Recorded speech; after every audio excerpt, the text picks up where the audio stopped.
Bibbidi. Oop. Ah. There we go.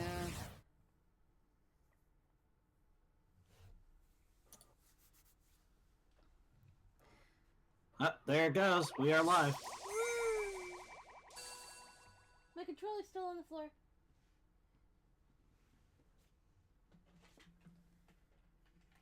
I got it.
Hooray! It feels like it's been a while. It has been! I don't remember the last time. Christmas, I think, is what we were about to get into. Yeah, that's what I believe is what we were doing as well. I think. I think so.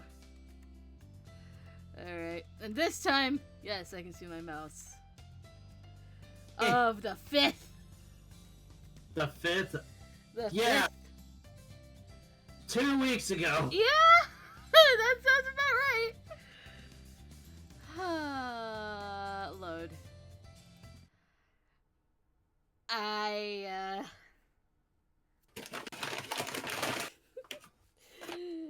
blame Nova and If for the stream earlier. Because it's... Yeah? It ran so much longer than I thought. I was just letting you know. I know you were! They're like, where the fuck is the stopping point? But not even with If's help could I beat that boss.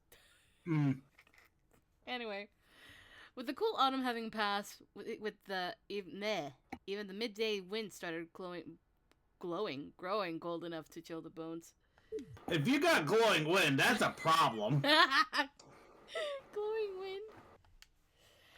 Patches of frost started to linger in the shade, and our breath formed white clouds outside. Winter had begun. The calendar already read December. I didn't dislike school, but one Monday morning I couldn't help but feel a bit gloomy. Heisuke had left for early morning club activities along with Okita, Saito, and the others, so I found myself walking to school alone. Mail! We got mail. Oh yeah, the sound effects don't work. Mm-hmm. Oh no, it's a Soji. Uh-oh. Cheese it in. It's Okita. I have a question for you. Who do you think is the strongest in the Kendo Club? No need to be polite. Just answer honestly. Kondo-san, Or Kondo Sensei. Is it It's Kondo? Sensei in this instance. Yes. Kondo Sensei. Woo. Ah, that didn't even occur to me. Yeah, the advisor of a club is technically also a part of it, so in that sense, your answer is correct. Even all of us are no match for Kondo Sensei. Yay.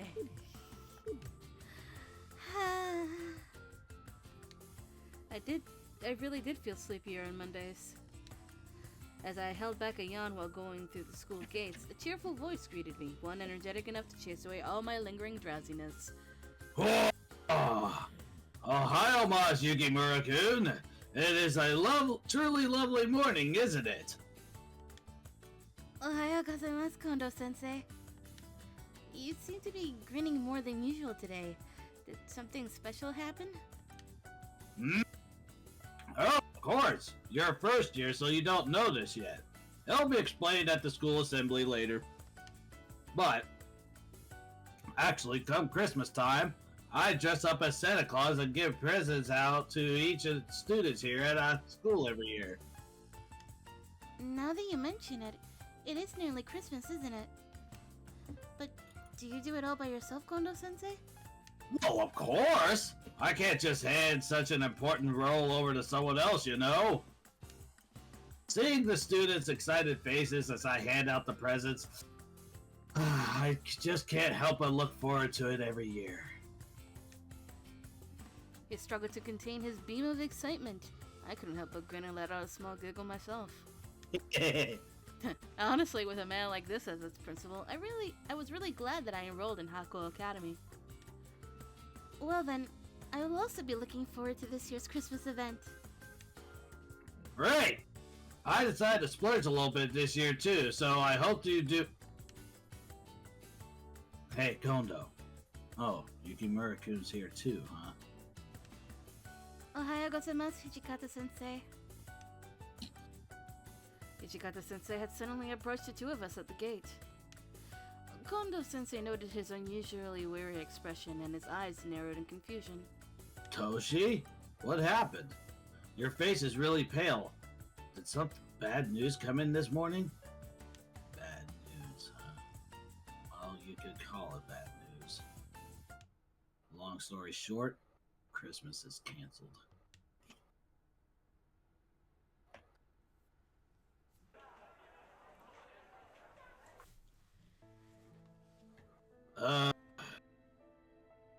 I have some upsetting news for everyone today.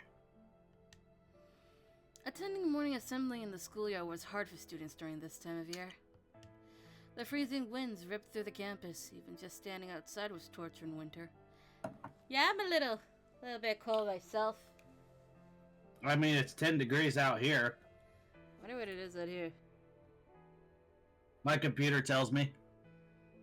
It's 19 outside.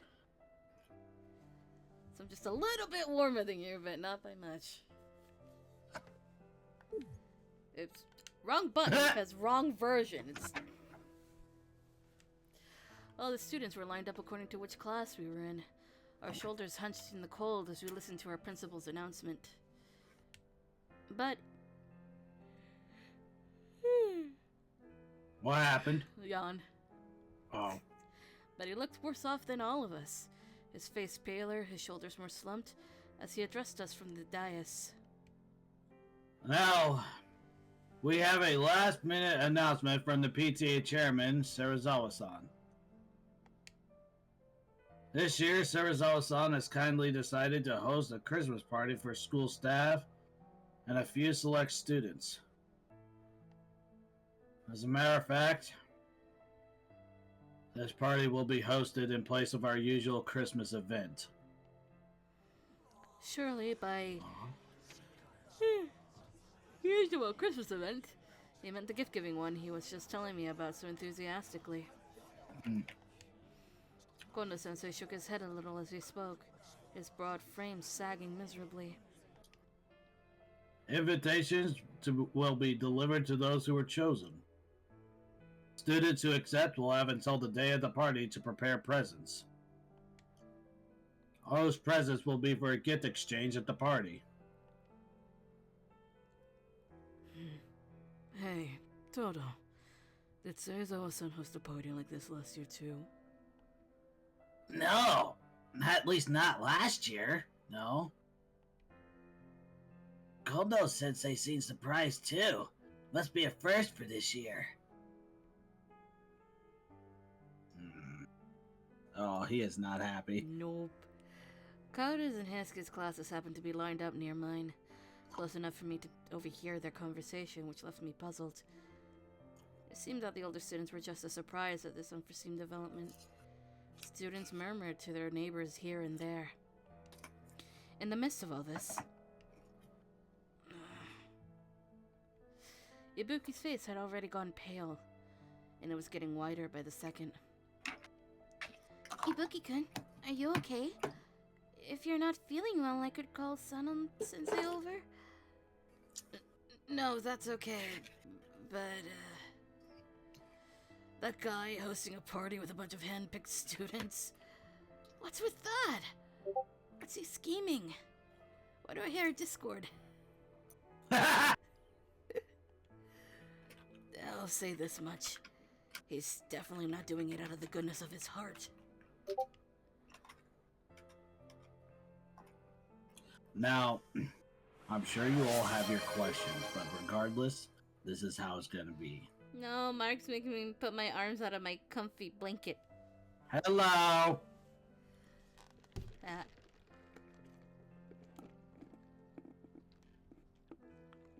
Students and teachers alike who are invited should treat it as if it were a compulsory event.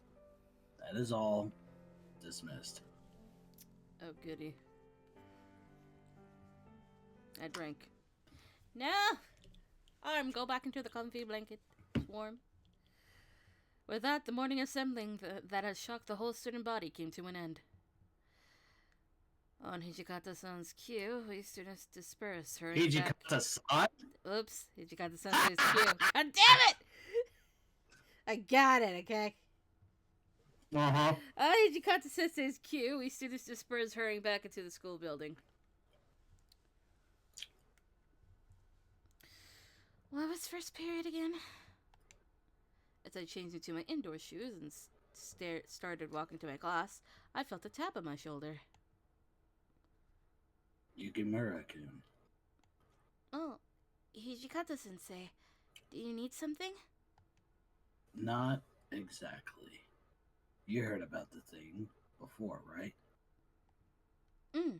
Kondo-sensei was looking forward to it so much, too. It's really too bad. Yeah. I'm actually worried a bit about that. I want to try turning it into something Kondo-sensei might actually be able to appreciate. Really? Hijikata-sensei gave me a small nod in response. His expression determined. You're a yawny girl tonight, aren't you? Yes? And about that, I'm only assuming at this stage, but if, say, you were to receive an invitation, what would you do? I would... Go? Go. After thinking on it for a moment, I gave a small nod. I'm not confident that I'm an outstanding student or anything, so I'm not so sure that I'll be invited, but if I were...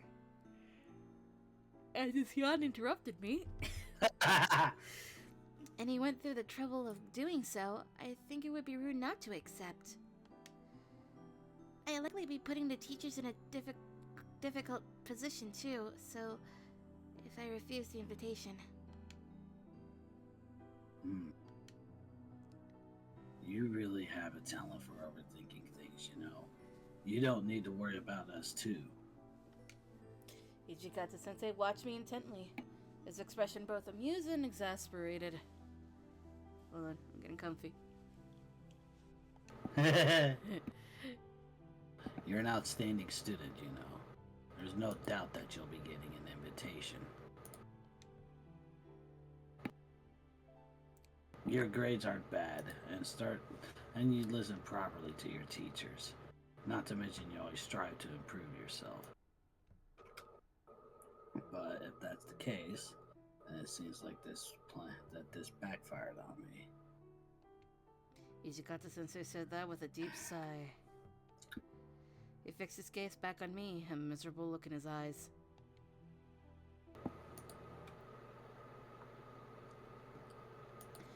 This party at Serizawa-san's had sprung up out of nowhere. It quickly became the talk of the school.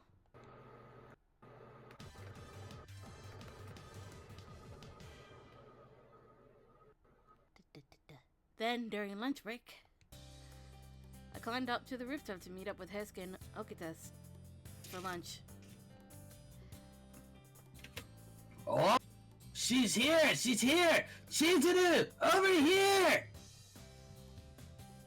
It's quite warm with the sun out today. You're eating with us today then, Saito-san? He didn't normally sit with us for lunch. I greeted him with a nod and a smile. But where's Okita-san? Oh, Soji's been kind of in a bad mood ever since this morning, and he ran off somewhere else for lunch, you see. So I thought we could eat with Hajime instead today. A bad mood? That struck me as a little odd as I sat down next to Saito-san. I opened up my bento. As I did, Heisuke sunk his teeth into some bread and spoke up again. That was a pretty big shock, huh? Oh, the Christmas party all of a sudden? The announcement itself was very sudden as well. Even the teachers seemed surprised by it. Serizawa-san, though, he's the one who came to see the cultural festival, right? Not only was he the Hakuoki Academy Board Chairman, but also the PTA Chairman and Ibuki's foster father. From my first impression of him and from how timid Ibuki was around him, he seemed to be very strict with his discipline, but the long, loud sigh that Heisuke let out hinted that he might hold the same opinion. Serizawa-san's party, huh? Even if I somehow did get an invite, I got a bad feel about it all. That's a shrewd stance to have, Heisuke. But it was with Serizawa-san's assistance that Hakuoki Academy was first founded. You mustn't assume the worst of him now either.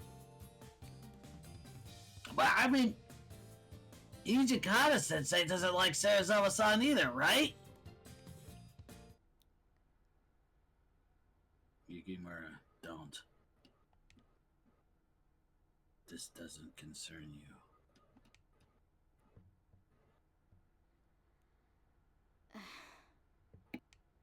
Now that he mentioned it, Hijikata-sensei had seemed fairly tense the last time the two met. It's true that they do seem to quarrel at every given opportunity, but... Saito-san, crossing his arms and pondering that thought, looked up at me. Yukimura-kun, what do you think about this party? From where I stood, Serizawa-san's Christmas party was... a little worrying because this is Ibuki's group. something to look forward to. Really? I'm actually surprised about that. I'm just following the guide. Okay, I realize that. I think I'm looking forward to it, really. I mean, who knows how it'll turn out in the end. But any party where lots of people are around seems like it'll be fun to me. Heisuke's expression darkened into a frown when he heard my response. But Saito-san gave me a small nod.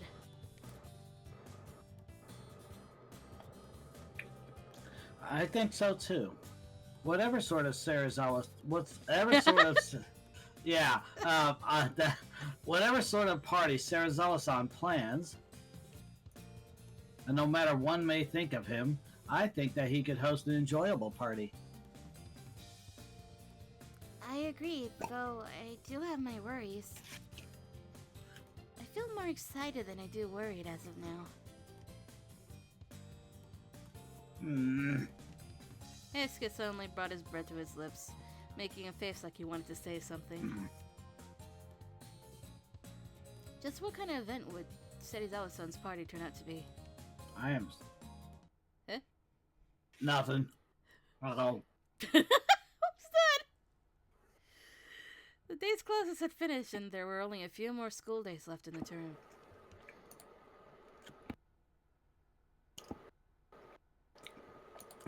Well then, let's wrap it up here for today. Take care of yourselves on the way home. As the bell rang to dismiss us, the students abruptly stirred up a commotion all at once. Getting ready for their club activities, opening up their phones to text, making plans for the way home with their friends. I took my time putting my things away as I watched my classmates out of the corner of my eye. What should I do today? Maybe I just go straight home for today. Or maybe I should stop by the station and buy some groceries for dinner.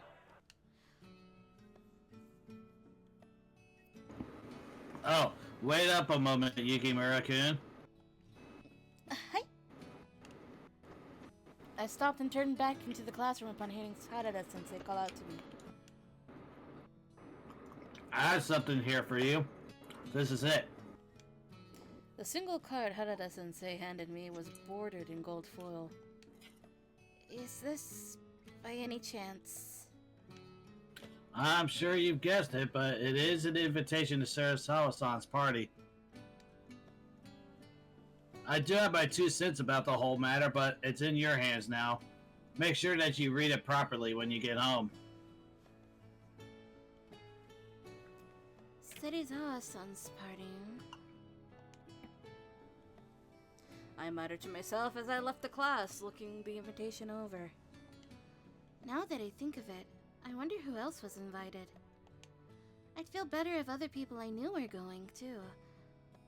I wonder if I should try asking around? Ah, it's this scene. With that in mind, I found myself heading for the courtyard. There were people getting ready for club activities or waiting to walk home with their friends. This is the last time we'll see this scene. It was more crowded than usual, so soon after class dismissal. There has to be someone I know around here. I looked around, hoping to catch sight of someone I recognized. Like I said, there's no way she's gonna spend Christmas with you. The bellow came from nearby. I'm pretty sure that's Heisuke. Yes, you are correct. I wondered what you had to say, but to think it was something so foolish. No matter what insignificant scum like you say, it has been settled. I will be spending Christmas with my bride. You sure do talk tough for someone who hasn't even asked her yet. And normally, even if she were spending Christmas with somebody, it'd be me, not you. We've known each other for ages. I mean, that's how it always was when we were little. It's unsightly to cling to the past, so... Heisuke Todo. I overheard Heisuke and Kazuma arguing. Maybe it would have been best for me to stay out of it. If I were to show up right when they were arguing about me, I was positive I would only make things worse. Thinking of that, I slowly backed away. If you dare say such things, then so be it. I'll force you to face reality. All will be made clear when we ask the woman herself. Isn't that so, my wife? Huh? Kazuma's gaze pierced through me, stopping me in my tracks. Yeah! This kid's eyes also went wide when he noticed me. That would have been the perfect time to play that anyway. Chizuru? Wait, did you hear all of that just now? Kinda? Well, if you were listening, then there is less to explain. I'll ask now then, shall I? Between myself, your future spouse, and this self-proclaimed childhood friend of yours, who would you rather spend Christmas with? Me, surely. You don't even need to answer. I know. You didn't even ask her properly! Oops. Puffed up in anger, Hiska suddenly grabbed my shoulder. Hear me out, Chizuru. Spending Christmas with this guy would seriously, absolutely be the most dangerous of dangers ever out there to ever danger. Calm down, your words are getting all mixed up. I'm not mixed up, he is! Also, even if you asked me about Christmas, I'm not sure what I'm going to do, since I just got an invitation to Serizawa-san's party. Serizawa-san's party, huh? They say only exceptional students are invited. So if you were invited, then I...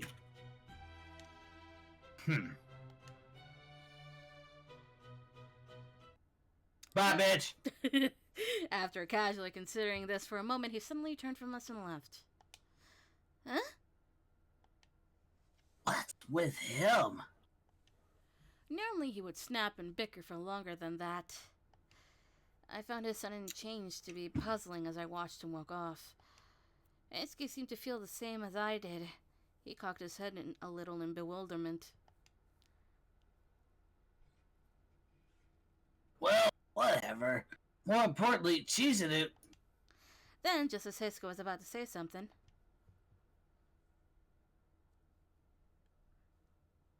Oh, Heisuke. Yukimura. Perfect timing. Harada-sensei suddenly strolled up to us. If you're on your way home, then never mind, but would the two of you mind coming with me? There's something I'd like a hand with. I?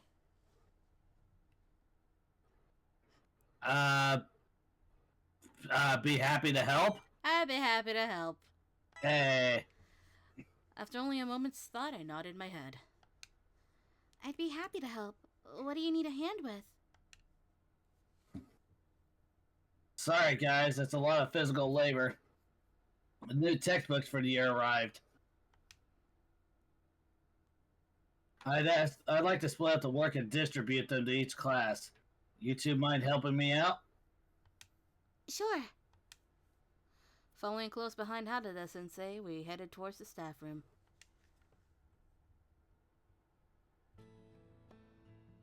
There we go. These are the ones. There's quite a few, so take care, you two. Next to Harada-sensei's desk was a tall pile of textbooks. There were books for each student in my grade. It takes so many trips to do this by myself. Who entered? It's Honey. Oh, hi! Honey! Oh man, what's like streaming on Discord? Oh yeah, because we're dubbing. Yeah. Usually it means we're dubbing. 9 times out of 10. Well, I'll mute it. Let's get to it then. Push yourself and carry too much... Or no. No, that's horrible advice. Don't push yourself and carry too much stuff. Carry a moderate amount. As Heisuke... God damn it. As Heisuke grabbed a batch of textbooks, he let out a deep sigh, pulling a face that belied his tone. Huh? What's wrong, Heisuke? Huh? Oh, well, it's just, about that thing, we were gonna talk about before. That's right, you were having some kind of argument, weren't you? Something about Christmas? Did something happen? Prompted by Harada-sensei, Heisuke glanced my way. I'm sure you don't know Sano since you're her homeroom teacher and all. But Chizuru's dad is in a faraway off island on some kind of business trip. He is busy these days after all. He says he'll be back sometime this year at least. Right. So, thought you might get lonely at Christmas, and I was wondering if there was anything I could, do about it.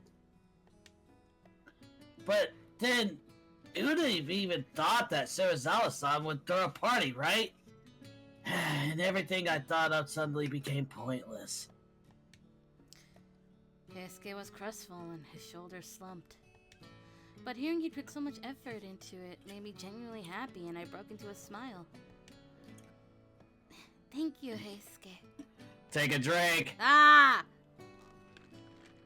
As she said, thank you. Right. And that means we gotta explain every time Chizuru says thank you or sorry, you take a drink of a drink, but not alcohol, or else you'll die. It doesn't matter which universe it is, be it this or Hakuoki proper, take a drink.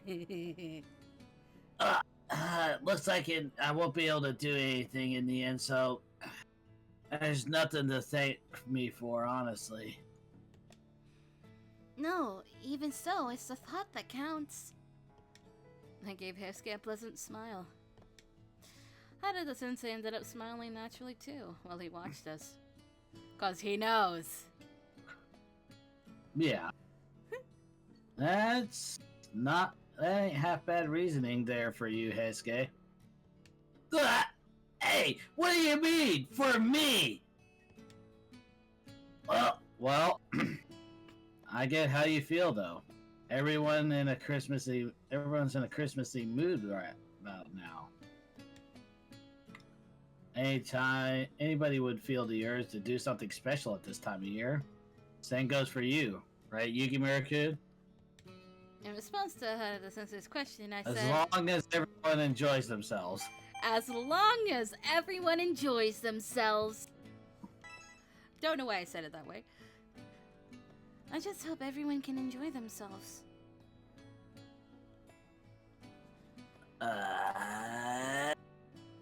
You really don't have a selfish bone in your body. I saw that there was a highlighted message in Discord, but it was just nothing. Anyways, The fuck? well, you, me, and Heisuke are all invited too, so don't worry about it. What? I was invited too? Yes! Discord did not like you. Fuck you, Discord, I'm excited! But what about the people who weren't? Well, I don't think you have anything to worry about. We're in an ad break too, so take it, rest easy, and look forward to the party, alright? Okay. Alright! I can't wait for Christmas! Keisuke and I both received invitations we weren't expecting to the Christmas party. According to Harada-sensei, everyone was sure to have a good time. Hearing that, Keisuke and I both had something to look forward to as we carried the rest of the textbooks to the classrooms. It's time.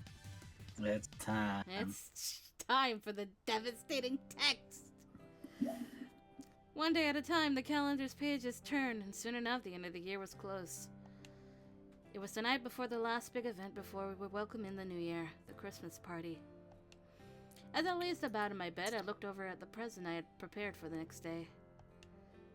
I wonder if whoever gets this will like it. I'm looking forward to tomorrow, but I guess I'm still a bit worried too. Who in the world would get my present? I wonder whether the party at Serizawa-san's would really go off without a hitch. I rolled about on my bed, torn between excitement and worry. Suddenly, my phone beeped with an email notification. From Ibuki-kun? Help me. Huh? It read like someone's dying message. For a moment, I could only sit there speechless. Ibuki-kun, what's wrong? Should I call the police or an ambulance if I didn't get a reply? I found my finger hovering over the emergency contact out of reflex as I waited tensely for Ibuki's reply. But before long, he sent me another email.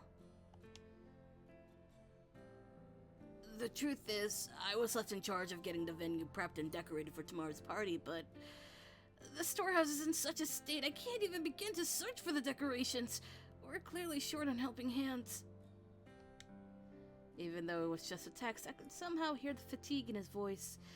It was the sound of someone who had been driven into a corner. Since it's that bad... Want me to come help you out? I could come early tomorrow morning. We should have plenty of time to prepare for the party then. I only hesitated for a second. I tapped out my reply quickly and hit send.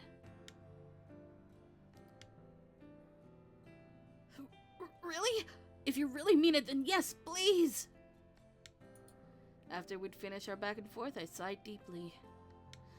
If I'm going to help him out early tomorrow, I'd better get to sleep early too. But even if I'm there, I'm not sure it'll be enough. Will I really be able to help with so much decorating left to do? It might be best to have at least another pair of helping hands. Well, too bad, we're on Ibuki's route.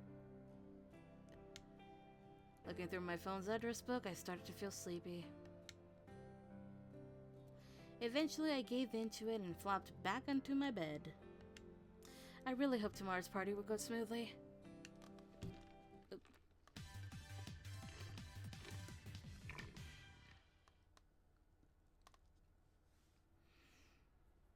At last, December 25th had arrived. The whole world was abuzz over Christmas. As per the promise I made with Ibuki-kun, I left my house very early in the morning and headed off towards his place. Based on the messages I got last night, it seems like he's really been driven into a corner. I should hurry as quickly as possible. As I walked around looking for the address I'd gotten, soon enough a massive mansion came into view. As I passed through the gate with a nameplate reading Serizawa, Ayan interrupted me. Yeah. Ibuki greeted me with a bright, enthusiastic look on his face. Yukimura, you came! I knew you'd show up! I'm sorry I'm a bit late. I ended up talking to someone on the way here. No, it's fine. Completely fine. I'm grateful that you came at all. After all, each and every one of the other guys refused me. They didn't want to be at Serizawa-san's house for a second longer than they absolutely had to. You're such a good person, really! Stop. Ibuki-kun really looked like he was at his wit's end. I tried to soothe Ibuki-kun's tears, especially since he didn't usually cry, and patted him lightly as I nodded. My son!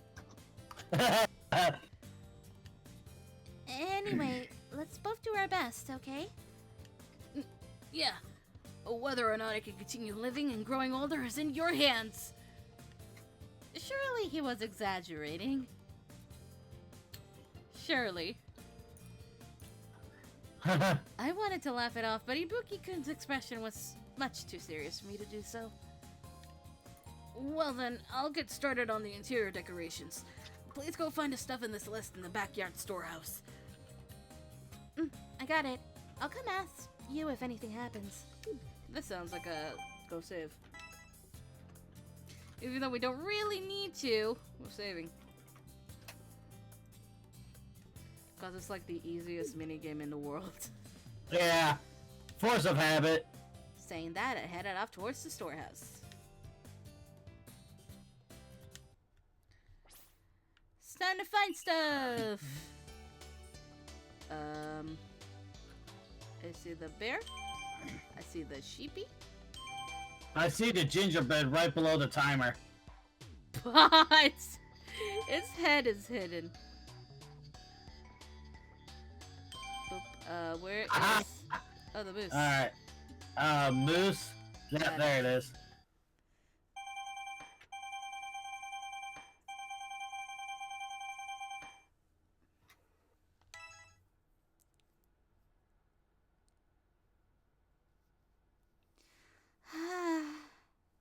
Ibuki-kun, does this look alright to you?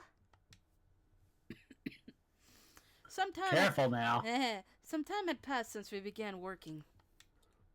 After I'd finished carrying all the decorations out of the storehouse, I switched to working on decorating the interior with Ibuki-kun. When I placed the last ornament on the tree, Ibuki-kun's chest deflated with a sigh of relief. Alright, good work. Now even that pig-headed Serizawa-san won't be able to complain. Ho ho ho ho ho ho. Chipachuka puta puta. Ho ho ho ho. The fuck was that? Jabba the Hutt? Why? That was funny. Jesus. Oh, that's some confidence you've got there. Serizawa-san! What? Oh. What do you think, Serizawa-san? Ibuki-kun and I put our absolute best effort into the decoration.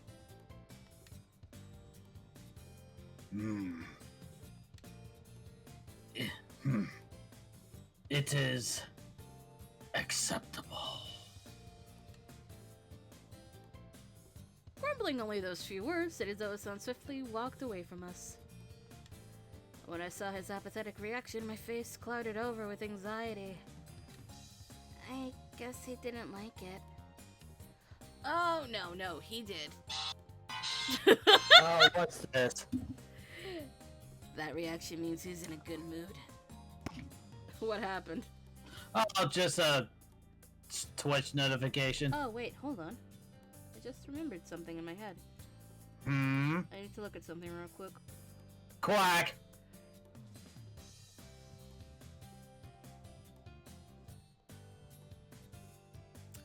I had a package delivery. Hold on.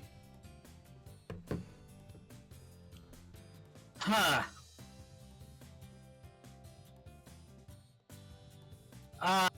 I think this is gonna be our BRB chat.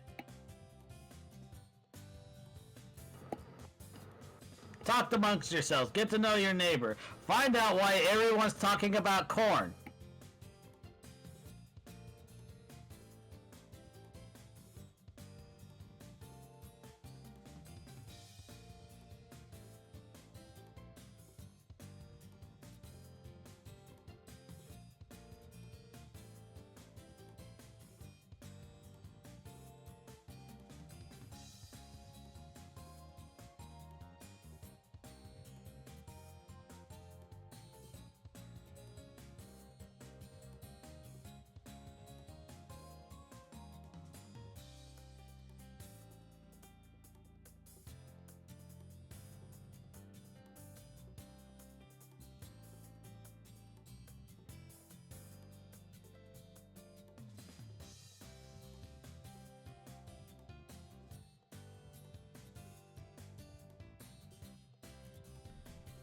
We're good. Alright. It was not stolen. Yay! It was there. We're good. We're good. Go back to Twitch. And let me get comfy again. Was that a good reaction?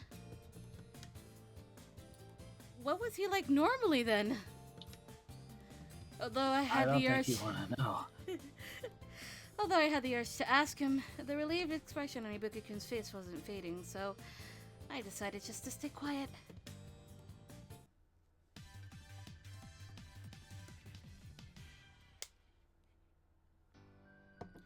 Anyway, after working ourselves to the bone, we were somehow able to finish with the decorations. Then I helped with things like setting the tables and serving the food. Finally, the guests arrived at the venue one after the other. But I felt like there were way too many of them for some reason. It might have just been my imagination, but it was almost like the whole school had come over. Then, once all the invitees had gathered, we were finally ready to start the party.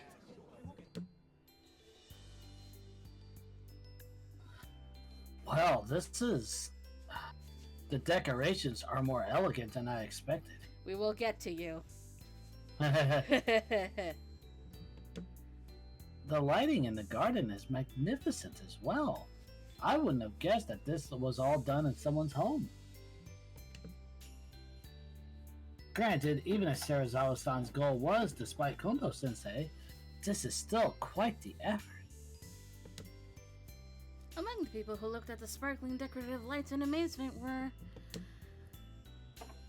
Whoa! Is that a whole turkey right there? Isn't that champagne over there? I shouldn't have to ask, but there are non-alcoholic drinks for students here, right? The champagne, juice, and mountain of food lined up on the tables caught people's eyes as well. When Kondo-sensei arrived last, he looked plenty surprised. Wow. Don't tell me that all of my students were invited. I can take a guess at how this happened, but I expected nothing less from Serizawa-san. He seemed relieved and re-energized, looking like he was enjoying all this. I let out a sigh of relief. I wondered if this was what Hijikata-sensei meant when he told me not to worry. Hey, you mutt! What is the meaning of this? I don't recall inviting this many people. Don't look at me! I had no idea about this! I see. So this was Hijikata's doing. We got more important things to worry about, Serizawa-san. It's already time for us to start. Having checked that all the guests had arrived, Ibuki pressed Serizawa-san on the proceedings. That the party was starting. Twice. That the party was starting. It looks like everyone has gathered here. With this Christmas party sponsored by the Serizawa household has begun.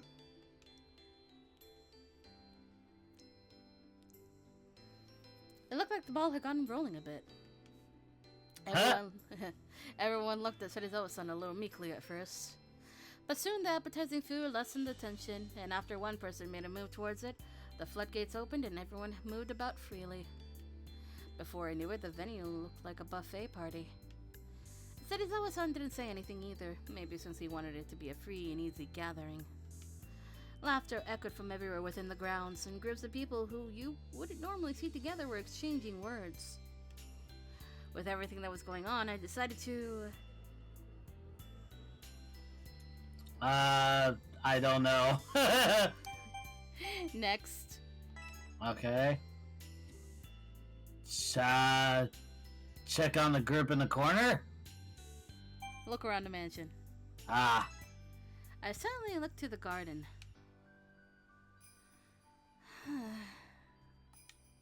The garden seemed large enough to measure up to the school grounds with everyone gathered here. The building wasn't just double the size of my house, but 10 times wider and more elegant to boot. I've been thinking that the whole time I was putting up the decorations, though. With it being this spacious, I started getting curious about what the other places around here were like. As I was thinking that... Oh, there you are, Chichibu. Let's go explore the house together. Huh? Eisuke startled me by popping out of nowhere, and Ibuki-kun decided to follow his example. Oh. Don't you dare! I'm not about to have you exposed to the dangers lurking around my house! Sure enough, Ibuki-kun shook his head, completely red-faced. He doesn't want them to see his bedroom. Then at that moment, Harada-sensei came into the room, looking puzzled as he walked up to us. Hey, Ryunosuke.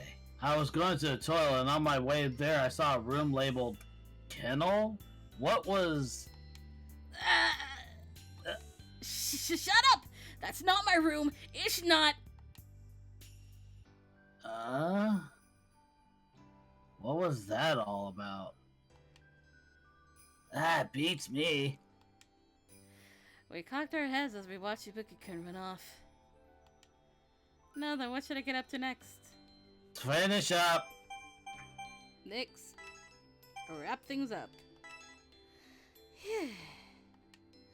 Sipping from my near-empty glass, I took a breath. a breath and glanced at the time. You need to take a breathe. You need to take a breathe. A lot of time had passed since the start of the party. My worry that something might happen seemed to be an unfounded one. A smile escaped me as I watched everyone have fun. I looked around the room and let out a sigh of relief as the party carried on. With food settling nicely in everyone's stomachs, people started taking out presents they got for the gifts exchange one by one. Ones that could fit in the palm of your hand, others that you basically have to hug to carry, ones that gave metallic clanks, others that looked soft, ones that were left in the garden and didn't even make it inside the room in the first place. We don't know how they got there. Every present had pretty wrapping that you couldn't see through, but none of them looked ordinary or predictable in the least. We shuffled the presents around in circles, and before long we each had one in hand. Alright then, we'll open them on 3. Sarazawa-san, if you could take the lead. Why? So you can put me on the spot with something out of my comfort zone and laugh at me for it? I'll be having a drink. Decide on the cue amongst yourselves. I guess we got no choice. Alright then, Yukimura-kun, you'll lead us. Me? That'd be nice. You help prepare the place. It follows that you should do the honors. It's only a shout that you have to do. There's no need to overthink it. Sonnet, have you met us? I understand.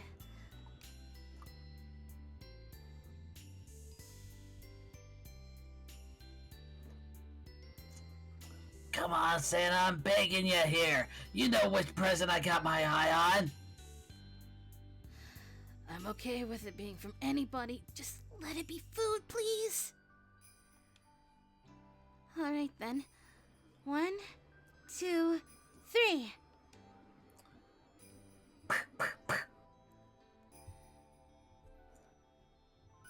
Shit!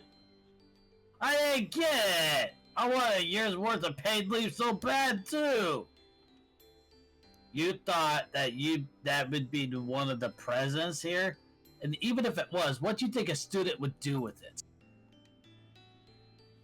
If we were on paid break, would we be able to advance a year without going to classes? Wouldn't that be convenient? Well, even if that were a thing, it'd just be a fancy way to skip school. Such a present isn't here in the first place, so even hoping for it would be foolish. Incidentally, where is the year of worth of my bride that was supposed to go to me? As if that's more likely than a year of paid leave. And what do you even mean by a year's worth? I can't comprehend it. The cute Saito. Yeah. He's just saying that as he's peeking up over his present. Yes! Ah! Fuck, it's too cute. Well, if I ever got such a thing, I'd make sure to enjoy every minute of that year.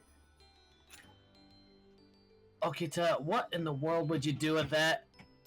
Actually, don't answer that. We might have a problem depending on your answer. God, is there any helping the number of idiots here? Talk about a year's worth all you like. Don't you know a little sister belongs to her older brother? First of all, I'd like it if you didn't decide things on your own while ignoring what I want. A cute phone strap, a book token, an assortment of goods, a soft toy. There were many presents, but I was hoping that who got what would stay secret so the sender could be saved from any potential embarrassment. Would one of these work? What? Look in chat. What? Would one of those work? What do you mean one of those work? A violet? What do you mean a violet? Would a violet plushie work? I want a violet plushie. I want one! Okay. The I hands just on... gotta get her the pink bow. Oh my god. The hands on the clock wouldn't turn back and kept marching forward hour by hour. I didn't know who first pointed out that it was getting late. The night wore on and I realized how late it gotten. The Christmas party wrapped up without fanfare and people started to disperse. As everyone began to head home for the night, I headed off to go thank Serizawa-san for hosting the party. Serizawa-san, thank you so much for hosting us today. Take a drink! Yep.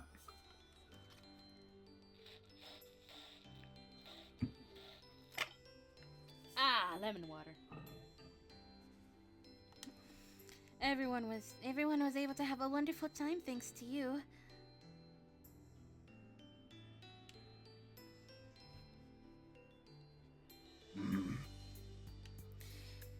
Things have gotten fairly messy around here from the ruckus everyone else made. If you'd like, I would be happy to help clean up. Do not get the wrong idea, young lady. I have already decided that the mongrel will take care of it. His words may have been harsh, but even so, he sounded much milder than before. I wondered if something good happened to him today. He had refused my offer, so I thanked him one more time and then turned away. And then, just as I made to leave the house...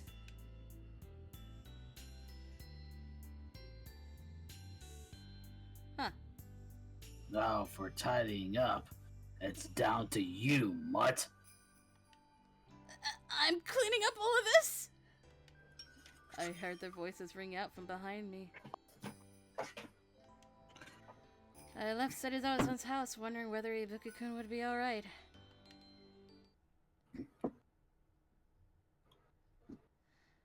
I gradually got farther and farther away as I kept walking.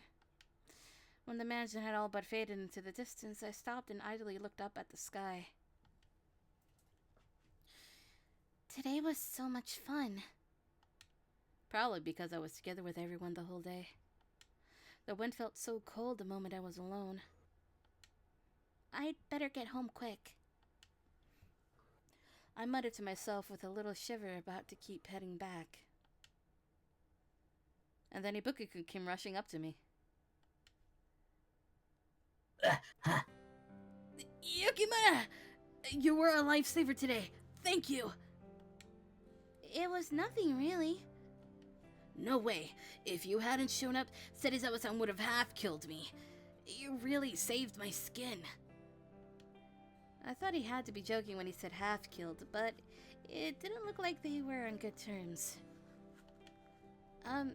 You and Serizawa-san don't really get along, do you? You can tell just by looking, right? I mean, I'm the guy's foster son and all. I'm sorry. I'm not actually talking about just today, but before that as well. Take a drink. She said, I'm sorry.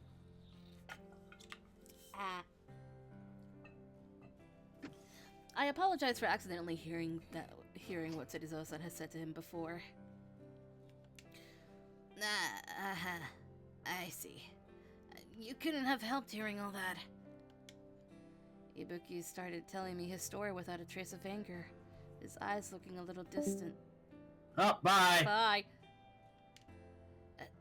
The truth is, when I was a kid, I took lessons from Serizawa-san in Kendo. At the time, he was intent on teaching me with winning was the only... At the time, he was intent on teaching me with winning as only the goal in mind.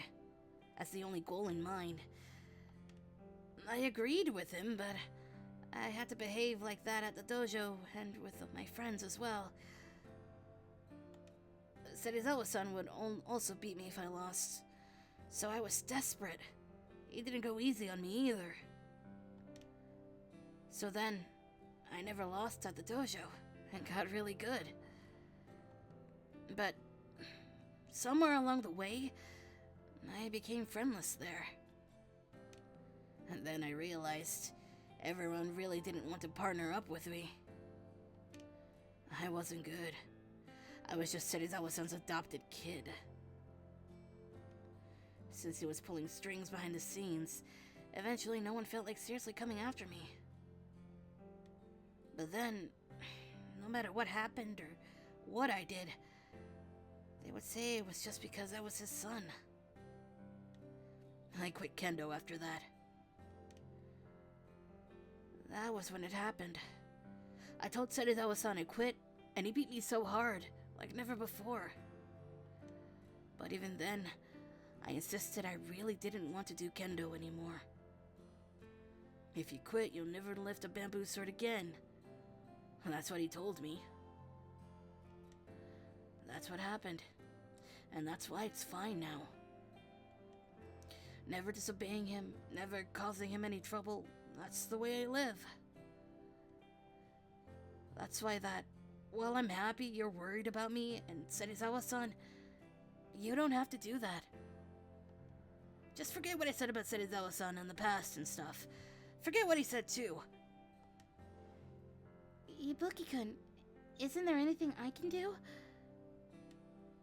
You helped me out today. That alone was plenty.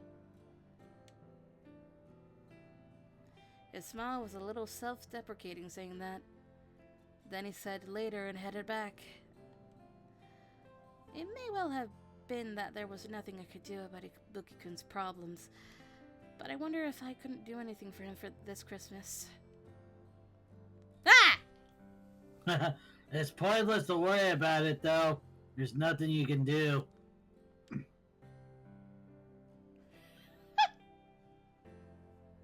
Soji, don't say it like that.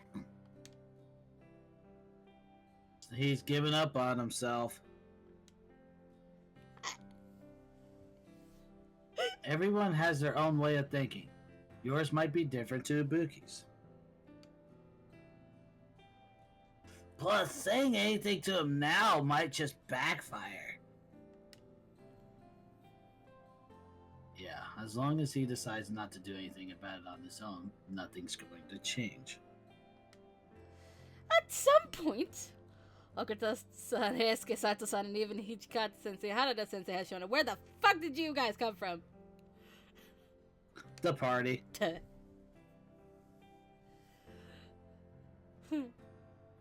What we can't do for him is to not miss any signs he wants to get, any signs he gives up when he wants help. Okay. For some reason, Harada-sensei's words resonated with me, and I was able to give him a straightforward response.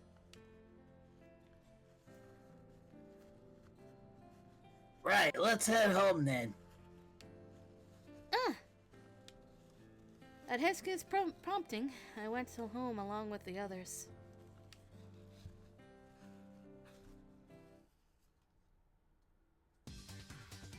New Year's. I don't know what's going to happen because I have no more walkthrough. I genuinely do not. I've reached the bottom. For his round? Yes! Really? I've reached the bottom! It was the first New Year since I became a student at Hakuoki Academy, or a high schooler in general. Heisuke invited everyone to pay their first respects of the year in the middle of the night, which meant I ended up going as well. Heisuke invited Okita, and I invited Ibuki-kun, and then, on that very night, the reply I needed from Ibuki-kun never came. No! No! I tried phoning his cell directly, but he didn't pick up. As I was wondering what to do, I left my house and saw Heisuke waiting for me outside.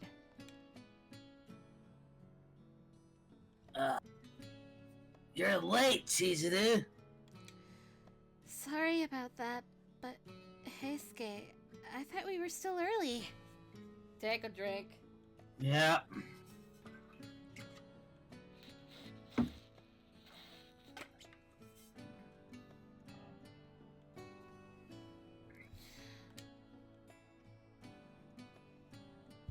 Yeah, I mean, don't you want to go earlier? You just want to go earlier so you can eat that sweet red bean soup with mochi you like. Nuh-uh! The earlier we go, the more likely we'll get divine favor by doing so. Is that how that works? I don't I don't know. think. I don't think whether we arrive early or later will make any particular difference. Thank you, Saito. Good evening, Okita-san, Saito-san. Hey, evening. Aren't you cold? I'm fine.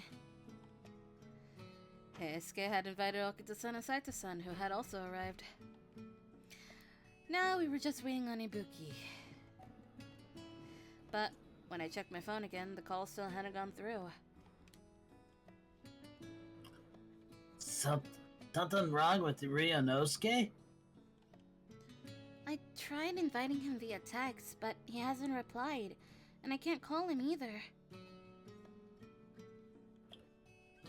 I mean, if he has his phone on him, you'll be able to get in contact with him anyway. It's fine then, right? Alright, if you just leave him a text telling him to come if he can, that ought to work, right? I see. Shall we head off then? Ah! Well, I'm drinking water. Thanks, Madge. Oh, yep.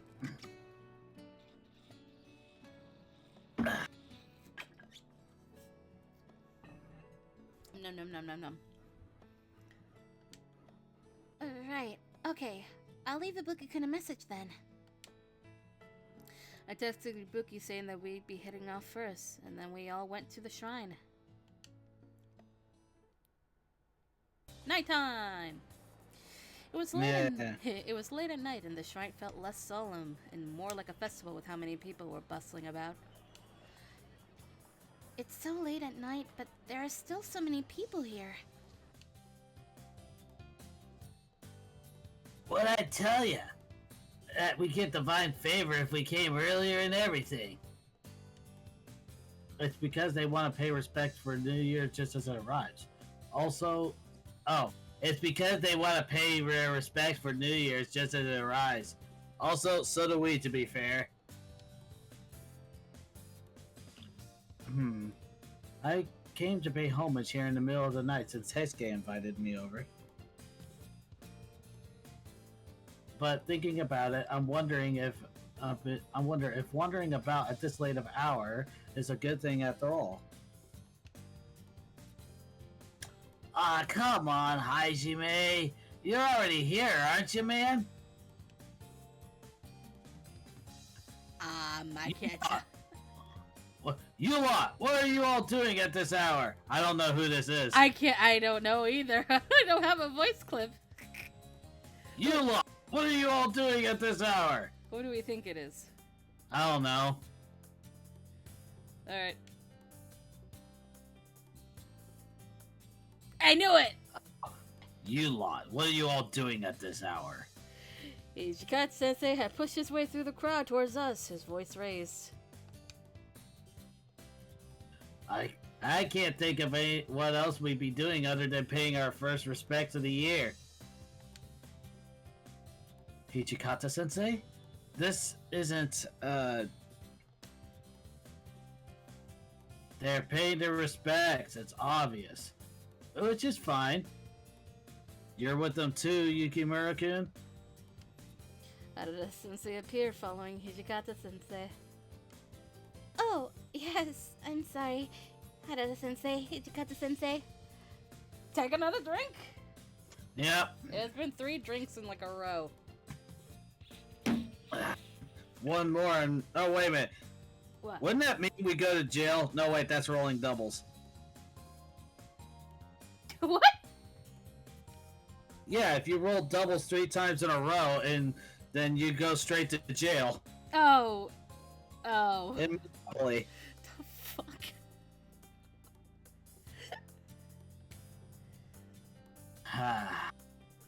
The others brought you here, right? Was it Heisuke the one who suggested it? Why me? But you're not, though. Well, it is New Year's Eve today. I'll let you off since it's a special occasion. But once you finish up here, head back home at 1. I don't know why I tried to say at once. That didn't seem right. Yes, of course. Right, Hesuke? Oh, yeah! Wait, what? Oh, come on! Just let me have my sweet red bean soup with mochi! Come on, seriously, my body's gonna freeze over otherwise! Hesuke! Also, I wonder if that's any good.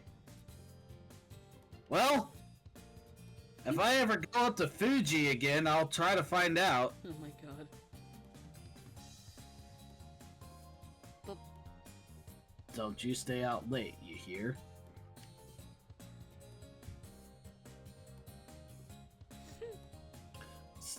Loud and clear! Although you two don't look like you're out to pay your first respects of the year, Hijikata. I got work to do. Getting kids messing around at night back home. That was a sentence. yeah, it was. Would it be a lot easier if everyone was as responsible as you lot, though? Who are you saying that to? Uh, This group is not responsible at all, except for Saito and maybe Chizuru.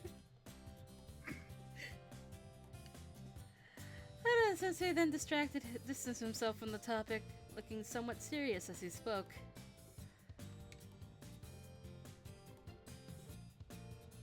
Incidentally, have you been able to get in contact with Ibuki since the holidays started? Oh no. Oh no! I have. Actually, I asked him to join us today, but he didn't reply.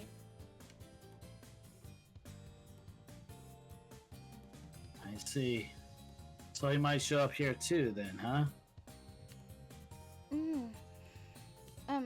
Did something happen with him? Nothing. When you see him, tell him to hurry back home. Oh! Will do. I wonder what happened. I don't know what's going on. Ichikata-sensei, Harada-sensei searching for Ibuki like that made me wonder if something happened with Serizawa-san again. Afterwards, we parted ways with the teachers. At Heisuke's suggestion, we paid homage to the shrine just as the clock struck midnight. As everyone looked upon the shrine, the temple bell that rang 108 times on New Year's Eve started chiming. Happy New Year, everyone! Yeah. Hey. After that, as we were eating our sweet red bean soup with mochi, I saw Ibuki pushing through the crowd in front of the shrine.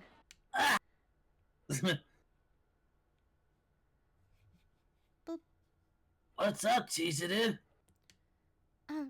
Ibuki-kun might have arrived. I'll go take a quick look. Oh, gotcha. We'll be right by the red bean soup place. I left Heisuke and the others and went over to where I could see Ibuki-kun, but I couldn't find him in the end. Was he going this way earlier? Was I just seeing things?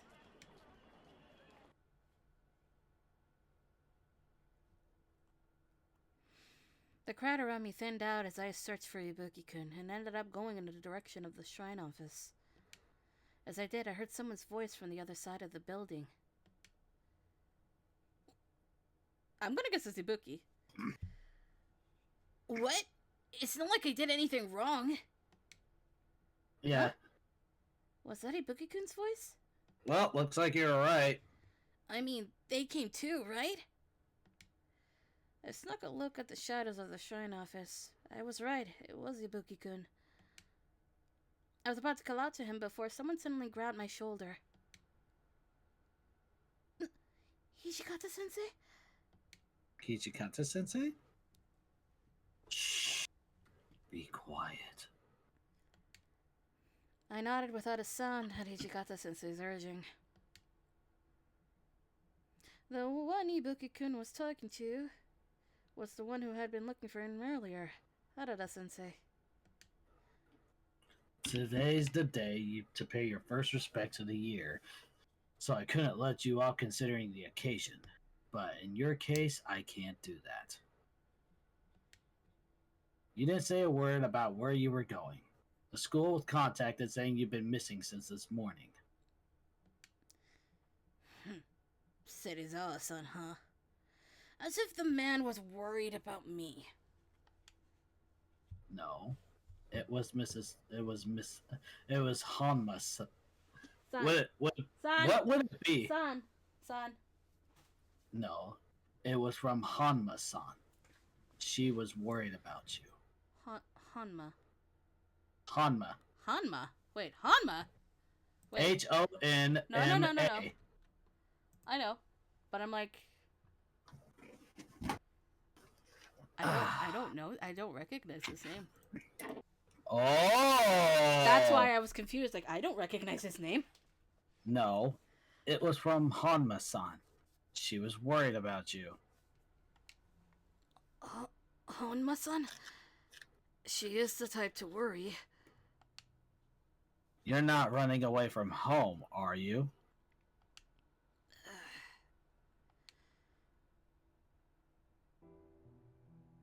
They're having a moment! Oh no! What?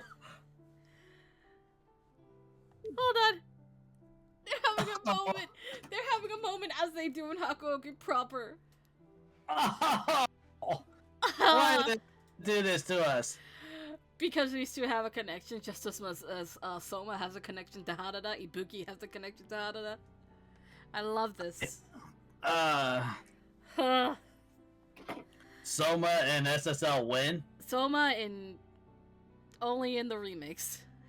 I wish in SSL, but never. Okay, when the SSL remakes come out. SSL Alter. Hey! What do you think I did that whole thing for? True. Alright. Anyway. I didn't run away from home. I just kind of didn't want to be in that house for a while. That's all. Even when I don't do anything, Serizawa-san's name always haunts me. Buddy. No one hesitates to bring it up, despite how I always say it's got nothing to do with me. And you want to change things to change. Like what? Maybe if I went somewhere where no one has ever heard of me or Serizawa-san, if I got a fresh start, maybe then things would change. Come to the Medica! You're a minor. You know you can't do that. I know a lot is said about you with regards to Serizawa-san. But no matter what no matter where, no matter when, but that'll happen to you. No matter where, no matter when. Even in the event that you became an adult, or you left that house. Huh. You know, is it because of Serizawa-san and that house that you feel so hurt? And he hit the bullseye on that. Good job, Harada. It is Serizawa. Is it Serizawa-san's fault then? That's not it. What I hate is that the things I do are seen as me just enjoying the perks of having Serizawa-san as a parent. In the end, it's my problem. Look at you. Figured it out already. When he said that, Ibuki-kun didn't look like he found it funny. He didn't even say anything for a while. My son! But in the end, after he let out a little sigh, he slowly started to speak again. A while ago, I did kendo. I didn't even realize it, but then I became Serizawa-san's foster kid in the process too. After that, I quit kendo. Even now, thinking about that time makes me feel like there's a weight on my chest. I'm a little jealous of Todo and the others. If I could do kendo like that, I'd like to try doing it again. If I did that, maybe something would be able to give. You can give it a shot. I can't. I told Citadel-san myself that I'd quit. I ran away. I can't say to him I want him to let me do it after so long. So you're saying, if you're saying that Sarazawa-san won't do it, then are you giving up? I mean, you're the one who'd be doing kendo is you. I mean, the one who'd be doing kendo is you, right? But Try talking about it with Sarazawa-san properly. But the way you are now, doing nothing is, well, basically the same as running away. If you run into a roadblock again, we can put our heads together about it again, just like we are now. Ibuki-kun didn't utter a word after that. Eventually, he stood up. Then, turning his face away from Harada-sensei, he stretched and brushed the dirt from his clothes. Right. How about we get you home then? Honma-san ought to be worrying herself sick. I still need to know who Honma is. I have a guess. I have a guess that it's Ome. But I'm not sure. Harada-sensei. Thanks. What's with you getting all meek on me out of nowhere? Come on, I'll walk you home, seeing as it's a ways away. It's okay. I can go home by myself. Ibuki-kun started walking as he said that. Harada-sensei tagged alongside him right after.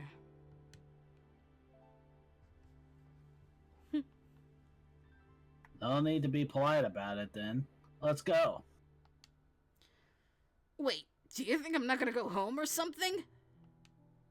It wasn't long before I couldn't see those two from the shrine anymore.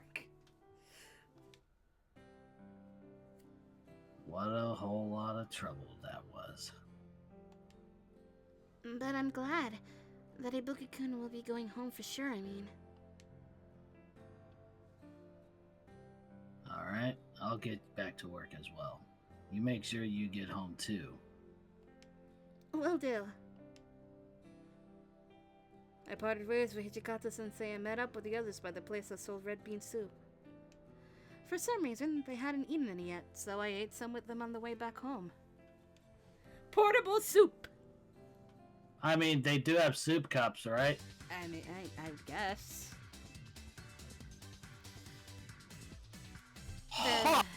What? Just reading up on Ome. Yes, you remember her. I don't think it doesn't outright say it. I know it doesn't. I just checked the wiki. I don't know who Honmei is.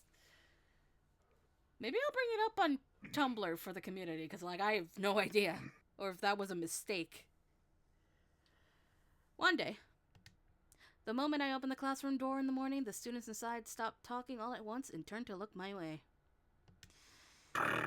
Even when I just stood up from my seat and started walking, I could feel everyone's gazes tailing me. Now that I thought about it, the atmosphere at Hakuo Academy had felt sort of weird since this morning. It had been a little while since the start of the new semester. The unforgiving chill of winter was finally beginning to light up. Since the start of February, I had grown used to rubbing my shaky hands together while walking to and from school. After completing the most arduous class of the week, Monday first period, I frowned, thinking about the odd discomfort I'd been feeling since this morning.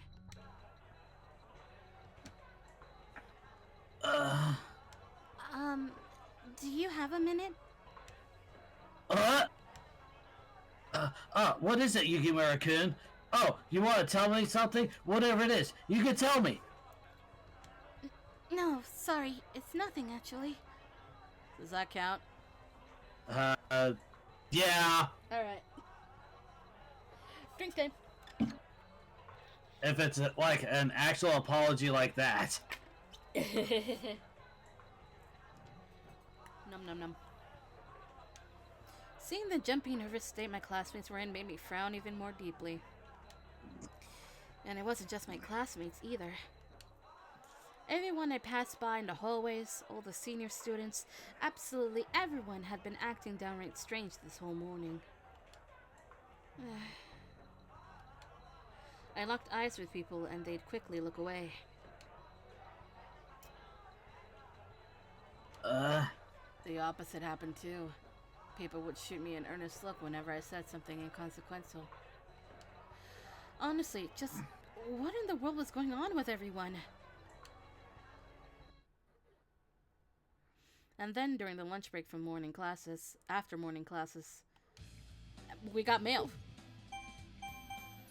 How about that? It's from Hesuke. Ah! Oh no. Help me! Please save me, Chizuru. Earlier, Shin gave me some math homework, but I can't make any headway on it at all. I need to finish it by tomorrow, but what do you think I should do? Oh god, Heisuke. I could take a look, but... I could take a look, but... I guess that's not the right one. Oh well. Apparently. You'd seriously help me out? Even if you say that, you're still a first year. You wouldn't be able to understand second year math. Alright, I guess there's nothing else I can do. Soji's too scary, so I'll just have to rely on either you or Yamazaki, senpai. Are you forgetting Saito exists as well? Well, actually, never mind. Saito would be like, you have to do this yourself, Heisuke. Like I said. Yeah. People kept staring at me and I couldn't stand it. I rushed down into the hallway as soon as the bell rang. When I first enrolled, I got a lot of stares as the only girl in school, but even so, I feel like people are staring at me even more than they were back then.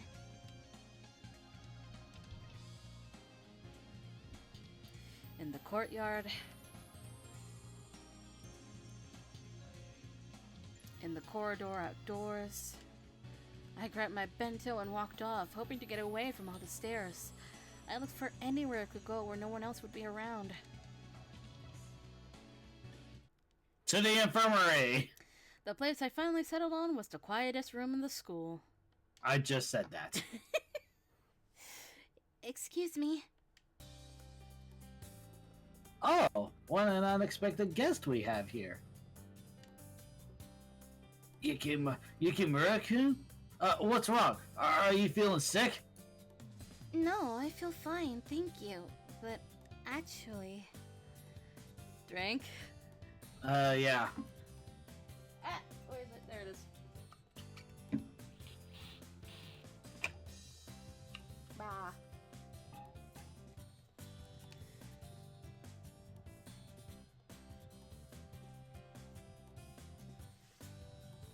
I see.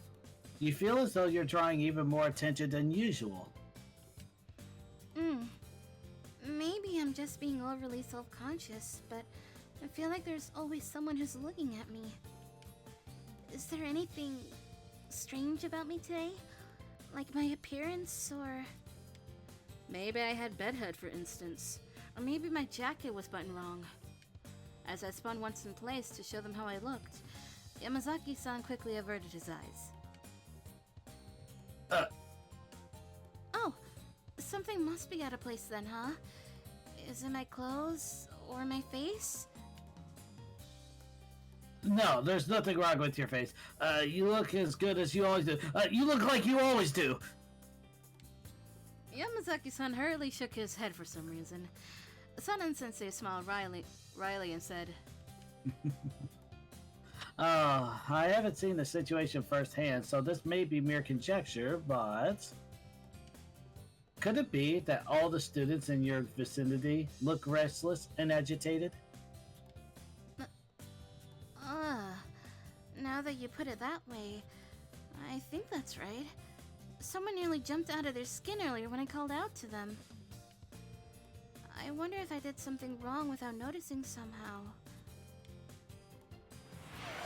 I suppose you may be correct in a certain sense. Thank you, Mitch. Thank you, Mage.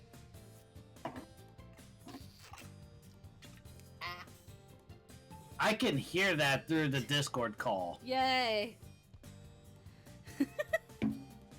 What do you think Chad has been hearing? Anyway. Well, they're supposed to hear it.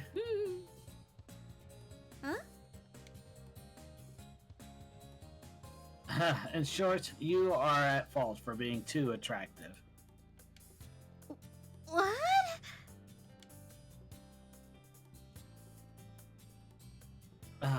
I think you will soon come to understand what I mean soon enough. Isn't that right, Yamazaki? I don't know why you're trying to drag me into this.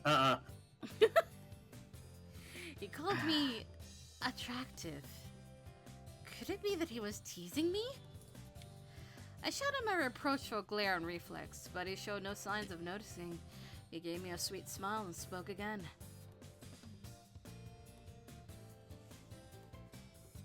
More importantly, it seems as though you have yet to eat your lunch. I couldn't stand to stay in the classroom any longer, so I didn't eat there. Well then, why don't you eat here? You do seem to have brought along your own bento.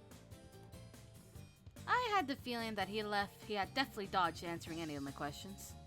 Oh, absolutely, he did it on purpose. That I decided that I'd take him up on his offer for now and gave him a little nod. Here it comes, your favorite line. I wouldn't say it's my favorite, I think it's just fun to say. Okay. I ended up staying much longer than I'd intended to. By the time I left the infirmary, I had very little of my lunch break remaining. I'm pretty sure that my first afternoon class is math and Nagakura-sensei.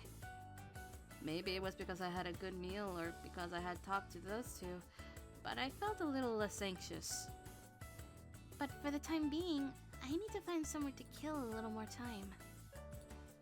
Then as I walked off, away from where math would take place, something huge blocked my path and my vision. Hi! Oh, where are you off to, Yukimura-kun?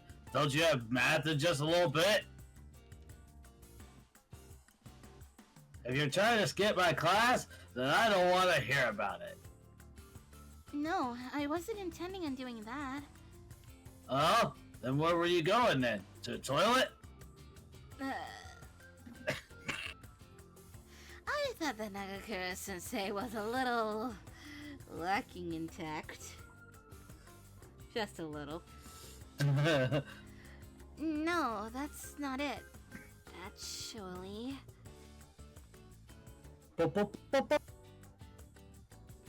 Oh, so your classmates are acting kind of weird, huh? I see. Do you know something about it? Well, you know, it's just that time of year. He folded his arms, nodding sagely to himself as he said that. It's gotta be the day that men both dream of and dread. Valentine's Day. Oh. I hadn't been consciously aware of it because there were still a couple of days left before the 14th. But now that I thought about it, it was already February. Valentine's had usually flooded the city around now. That would more or less explain all the attention I had been getting this morning. Actually, it was a bigger mystery that I hadn't noticed any sooner. You're the only one in this whole school who can do something for Valentine's Day, Yukimura-kun. Who does the school's idle heart belong to? Oh, anyone would be interested in finding that one out. Please stop. This is so embarrassing. Incidentally, how about you, Nagakura-sensei? You sound like you're excited for Valentine's Day. Oh, yeah? This year I'm definitely gonna get chocolate from some beautiful ladies for once. For once, huh? I was sort of wondering if he'd ever gotten any before, but I decided not to ask for the moment. Wise choice. Well, I think that there are a ton of guys who are hoping to get chocolates from you, but even if you feel obligated to go around and give some to every single one of them, it doesn't matter how much you have. It'll never be enough. Oh, at least peace and quiet around here until the 14th, so let's forget about it for now. Come on, let's head to class. After he had explained what was going on, Nagakura-sensei started leading the way to the classroom. Would it be easier for me to go back in if he was there with me? I decided to follow after him. Valentine's Day, huh? Now that someone had mentioned it, I realized I really did need to start thinking about it. That day would gradually start drawing closer and closer. What should I make this year? Chocolate? Chocolate? Chocolate? More Did chocolate? I say chocolate? I am gonna pull a BRB here. Oh, yeah, to get more water? Yeah. Alright, we'll See ya, be back. babe.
Hi. I'm back. Yay. Yeah. I went and got more stuff to drink too. Yay. And look at that, BRB's gone. Yeah. My afternoon classes felt like they lasted longer than usual, but they were finally over. A feeling of freedom came over me as the final bell rang. School had finished for today. The moment homeroom ended, I left the classroom. Thanks to the little chats I had during lunch, I now knew why everyone was acting oddly now. But that didn't change how uncomfortable it made me. On the contrary, now that I knew what everyone was expecting from me, I felt more and more like I couldn't stand to stay a second longer. As the sun began to set, the shadow of all those chocolatey expectations caused my face to fall. Aw. Soon enough, the day that gave women the courage to confess their love would roll around. A day where girls gave both chocolate and their hearts to the apple of their eye, hoping to start something. Who in the world should I give? I was shaken from my thoughts by some sort of commotion going on right in front of me. What's with this crowd? There was a throng of people all crowded around some sort of notice board affixed to the hallway wall. I spotted some people I recognized amidst the crowd and called out to them. Amagiri, Shiranui! Oh, it's you, Yukimura. Are you on your way home? I was going to, but what's going on over here? It'd be faster if you saw for yourself. Hey, you! Move it or lose it! I stepped into the space Shiranui had made for me and began to read the bulletin aloud. Announcement. Beginning tomorrow, students will undergo random personal effects inspections for a week. Entertainment and gaming systems, as well as unnecessary food and drink, will be confiscated? Starting tomorrow and lasting for 1 week. To put it simply, right up until Valentine's Day. The perfect plan is not to eliminate any potential chocolate giving. And the only person nasty enough to think this up, well, you can take a guess, yeah? Don't tell me it's Kazuma. Nah. It ain't our boss. He's aiming for the opposite, actually. Yes, contrary to this announcement, Kazuma is impatiently awaiting receiving chocolates. So if it's not him, then it's... It hurts to be called nasty, you know.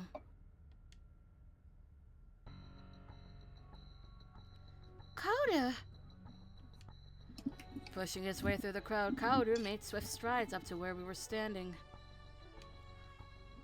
Kaoru, what does this mean? Is this a notice from the disciplinary committee? Of course. It's our job to correct any disruptions to order within the school. Why are you doing such a thing? Why? Isn't it obvious? If we take no preventive measures, the riffraff won't have a shred of shame coming to pester you for obligatory chocolate. But if it's banned from the school grounds entirely, everyone will have to give up, right? You should be grateful to have a brother as kind as me. But if things are like this now, if I happen to bring romantic chocolates, won't they end up being confiscated too? Romantic chocolates, you say? Well, say what you want. If I recall, you don't have anyone you want to confess to in the first place, right? Well... Or, don't tell me, you intend to confess to someone like Toro-san, Okita-san, or even Saito-san. I didn't say anything like that. Kaoru continued to rattle off a rapid-fire stream of questions while completely ignoring my objections. Though, truth be told, I had no idea he was even capable of looking as frustrated as he did now. Anyway, you're still too young. You absolutely can't bring any chocolate. Okay, it. how much older than you are than her? Probably a few minutes. Got it. You absolutely cannot. Pot kettle. Carter went to the trouble of reminding me twice before he briskly marched off. I was left dumbfounded in his wake before I turned down McGiddy and Shiranui. I'm sorry you two had to see such a shameful display. Take a drink. Yep.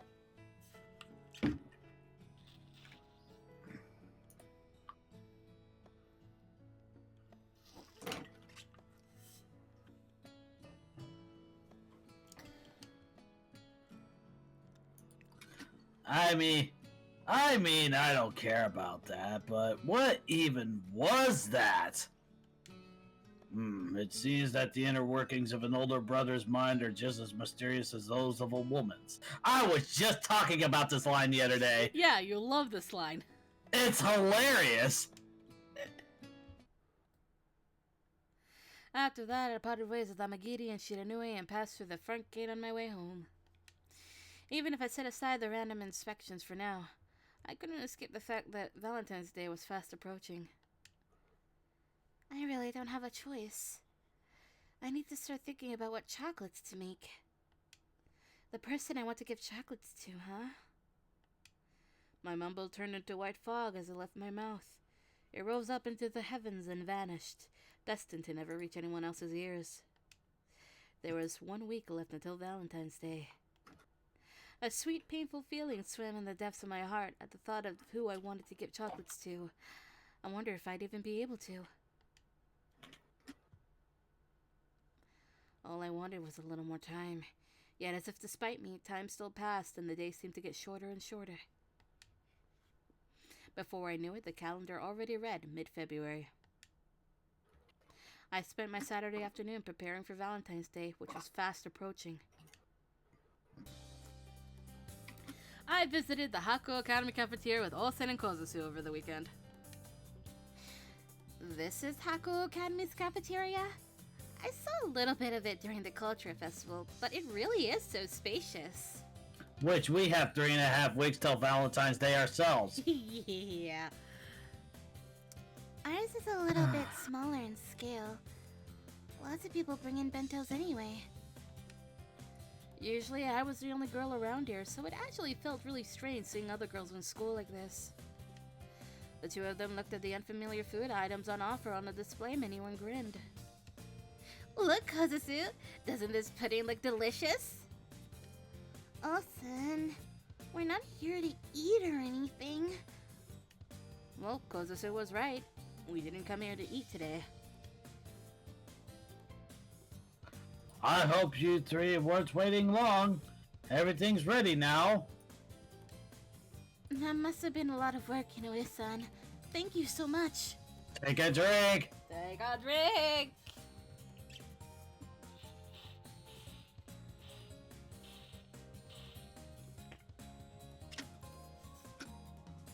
Sippies. But is it really alright for people who aren't part of your school to borrow your kitchen like this? You've already got permission for it, haven't you? Besides, you're from Shimabara Girls High School. There's nothing you have to be shy over. I realized that I have abolished the Shimabara Girls High School in the altar. Wait, why? Because I wanted the girls to be in one place so they get more time. But also with that means I can now use Shimabara for the dance school the Haruka Mothers runs. Okay, there we go. So the school is abolished, but the name still lives on, and it makes a little bit more sense. Because in Shimabara, all of the geishas and maikos and all that have to learn skills, so make it a dance school. Well, we'll take you up on your offer then. How about we get started? Time to make chocolates. Now, I don't want to get away of you girls, so I'll stay in the back and leave you to it. You're free to use whatever equipment you need in the kitchen. Just be careful with the fire. Sure thing. Thank you so much. Another Second drink. And now, just like at the beginning of summer, this is all you. Oh, I am well aware, Zolme. After thanking him, we first lined up all the ingredients we had brought in a row. Fresh cream, unsalted butter, cocoa powder. Water brigade with the boys.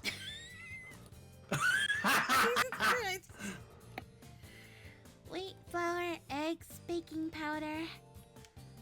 Chocolate to use, more chocolate to use. Oh, and some more chocolate to use. Olsen, are you making a life-size chocolate statue? Huh? What, Chizuru-chan? Would you be the model for it? It's surreal to imagine that being eaten. Absolutely not. Aw, boo. Well, we're not even making one big chocolate in the first place anyway. We'll be making several smaller ones. Olsen has a large circle of acquaintances, so she also needs to give some to her relatives. Oh, I see. It must be nice for you two. You look like you've got chocolates to give to your special someones. Huh? Well, I don't know if you have anyone like that to give chocolates to, Chizuru-chan. But lately, Kozusu's gotten close with that Ibuki-kun guy we met at the pool, I mean. Since when? It's not really like that. These chocolates are platonic. With her ingredients cradled in hand, Kozusu's expression went very tender with her muttering. I felt somewhat jealous seeing that, but I also found myself making a similarly fond face. Now then, how about we make those chocolates? Let's do this. I wonder if I'd have such a tender expression as I put my heart into what I would make. We have nobody. But anyway, I had to do my best in making them. Look at our little chibi Chizuru. No matter what came next, first we had to warm things up. The chocolate we heated inside the bowl slowly started to change shape. Now next is... With the chocolate's sweet-smelling fragrance, it was only natural that it reminded me of someone. No one in particular came to mind for some reason. Maybe this meant that I couldn't be certain even while I thought about it on my own. What? Eh? Is that like... This is Ibuki's route, so it's just like... This is not a romance, is it? Mm-mm. Okay. You forget that Kozusu exists. Yeah, that's true. We just went over it. I guess I could give it to someone who's been a great help to me or something. Well, I thought about that at the end of the day. Even with the tasty chocolates I made, I wasn't even sure I could bring them to school in the first place. I could trick them one way or the other during the inspections. Olsen and Kozusu cocked their heads a little at me, maybe because they realized that I stopped doing anything at some point. What's wrong, Chizuru-chan? Nothing. I just don't know if I can bring these to school even though I've made them. What do you mean? The truth is... Whoosh! That's what the inspections are for? What the heck? That's so mean of them! The fact they're doing it now means they're totally targeting Valentine's Day. Hearing about the inspections the disciplinary committee would run really raised their hackles. They stopped making their chocolates and looked ready to run over and give them a beating right this second. I hurriedly shook my head at them. Calm down, you two. It's already been decided anyway. But isn't this just complete tyranny? Maybe if I go and give them a complaint or two. Oh, son, you'd be sure to cause havoc if you did that. So try and bear with it. Although, even though it's definitely unfair, I feel like there is a point to it. Practically speaking, you have fewer boys you need to worry about wanting chocolates thanks to that notice. You have a point, but... You can't really do much seeing as it's been decided. And if there's someone you want to get chocolates to, you could just do it after you go home, right? Honestly, Kozasu might have been right. Even if I wanted to give chocolates to someone, there wasn't any reason I had to bring it to school. I'm of the opposite opinion. I mean, Valentine's Day is a whole page in this chapter of our lives right now, right? There's meaning in giving chocolates to someone at school. Plus, you make memories that way, too. I can see both sides to it. If there's someone you want to give them to no matter what, then this is the one chance you get this year. You can't give into the rules. But I think it'd be really sad if you got your chocolates confiscated as a result. Well, whatever you end up choosing, the choice will be yours to make, Chizuru-chan. What would be the right thing to do? I thought about that in the back of my mind while starting the final stages of making my chocolates.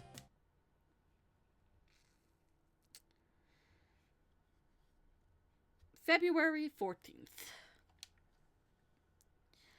The day that gave girls who developed feelings for someone the courage to express them. Yes, Valentine's Day, which came only once a year. Sorry. Yeah. Even though it was the day of such a wonderful event, I found myself sighing in my bedroom that morning. I glanced at the parcel of chocolates I had wrapped on the table. Although I'd made them with all Sun and Kozasu for Valentine's Day, I can't bring them to school, seeing as there are personal effects inspections going on. Osanan insisted that I secretly bring them into school, but I had no reason to go as far as to break the rules to bring them in. I did want to distribute chocolates among the people that had helped me out so much, but I could also do that another day. I guess it's come down to this. I sighed as I came to a clean decision and went out while leaving my chocolates at home. Even though everyone would look disappointed that I didn't bring any chocolates with me, that also meant that there wouldn't be a huge fuss either, and the day would go on like any other. My Valentine's Day went on as peacefully as I thought it would.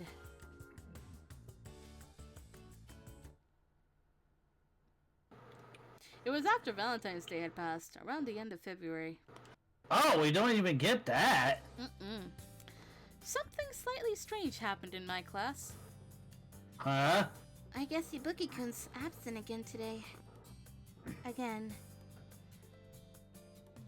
Again? Actually, Ibuki-kun hadn't been to school for a week. Truant? I heard... Did you say truant? Yes. I heard that the school had been contacted and were told that he was resting for health reasons. Maybe he came down with something really serious. Maybe I should visit and see how he was doing. I tried texting him when I heard the news, but he didn't reply at all.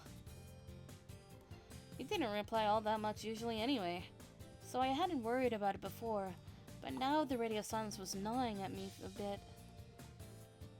Meanwhile, as expected, whispers of multiple rumors started spreading within a week. Oh, fuck. Oh no. Do you think Ibuki's playing hooky or something? No, that can't be. This is Ibuki we're talking about. Yeah, but you know, he's pretty involved with a couple of guys from the other classes in the year above us.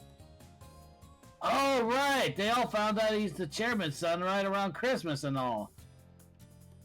Yeah, and he's a pretty tactless dude, so it's pretty easy for him to cause misunderstandings and piss people off without meaning to.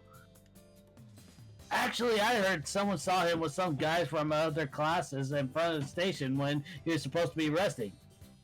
Huh, maybe that did happen. I didn't want to listen to all the gossip going around, but I overheard them all the same. I myself had seen and heard some stuff about it, but they were only rumors. What was really happening with Ibuki-kun? It wasn't any surprise that I'd gotten a little worried, so I decided I'd go and check up on him while heading back from school today. To the mansion! I made my way towards Ibuki-kun's house, in other words, Serizawa-san's house, and spotted someone familiar walking ahead of me on the pavement. Hanada-sensei, where are you going? Oh, it's you, Yukimura-kun. I thought I'd go and see how Ryunosuke's doing. Same here. Maybe we could go there together then? Sure, I don't mind, but...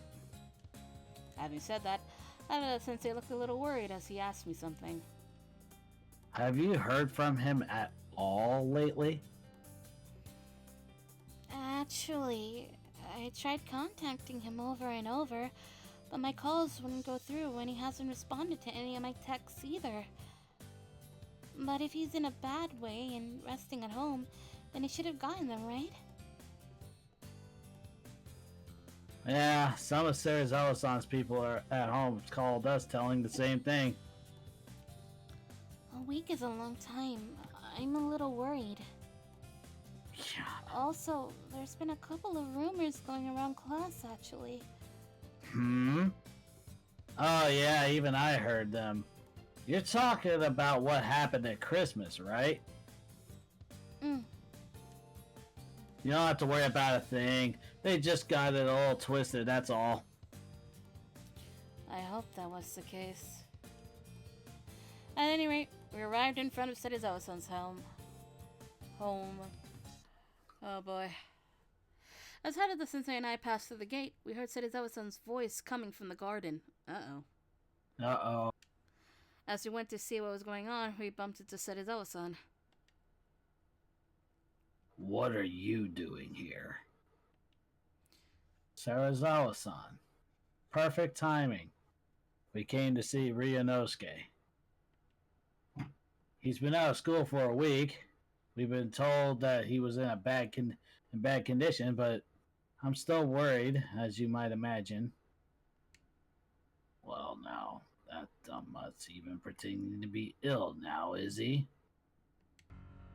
Pretending to be? What do you mean by that? I don't know either. At any rate, it's been a week since he went and left the house. Uh-oh. Oh no! Ibuki! Serizawa-san, I don't mean to pry, but what in the world happened? I told him to get out if he didn't like the way I did things. Where's Haruka? Where's Haruka at this very moment?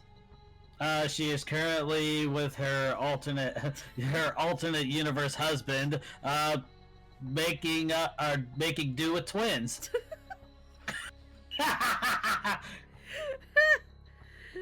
She is currently worrying about twins. Yes.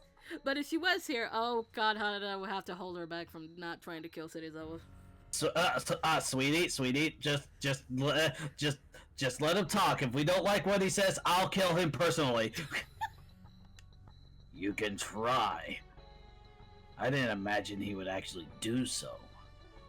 What do you think a 14-year-old or 15-year-old would do with that information? This is just him getting back at you for what you said. You didn't catch on even to that much?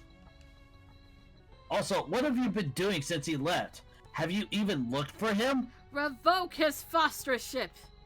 No. Why would I search for someone who left on their own accord? He's still a minor and you're his guardian. You're supposed to try and provide for him.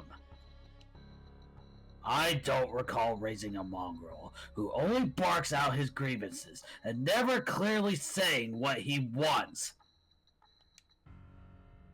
Hanada? deal with his expulsion tomorrow. Hold on, wait just a moment. Why does it come to that? School is where you go to learn. If he's on unpermitted leave, then the sooner he quits, the better. Surasawa-san! He ignored Harada-sensei and walked past us out of the front gate. Then he got into a car prepared for him and drove off somewhere. Ibuki-kun won't... He won't really be expelled, right? This is bad. If we can't find him and bring him back to Sarazawa-san's by today, he might actually be. I'll call Hesuke and ask him to help us search for Ibuki-kun. Sorry, yeah, that'd be a great help. I'll call Hijikata on my end as well. Why does this... Oh, this sounds familiar. Oh, God. This sounds just like season 3 almost. Yeah. Please come back, Ryunosuke. Harada-sensei and I started running towards the station where Ibuki-kun was last seen.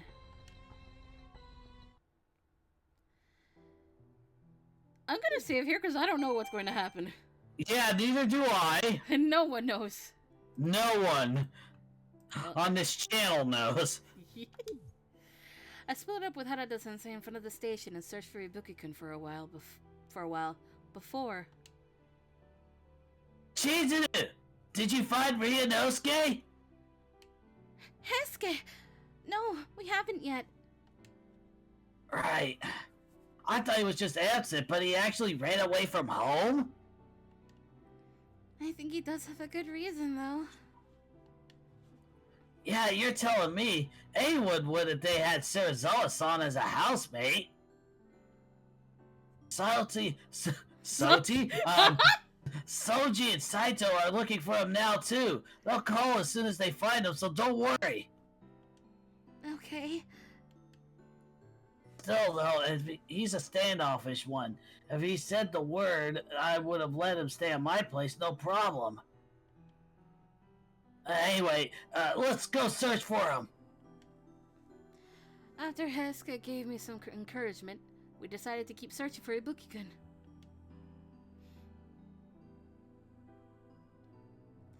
After that, I parted ways with him and started searching in front of the station. It seemed that Heisuke and the others were looking somewhere slightly farther away. Where could Ibuki-kun be? What was he doing out at night when it was this cold? I stopped and looked over the cityscape lights as the sky had gone dark before.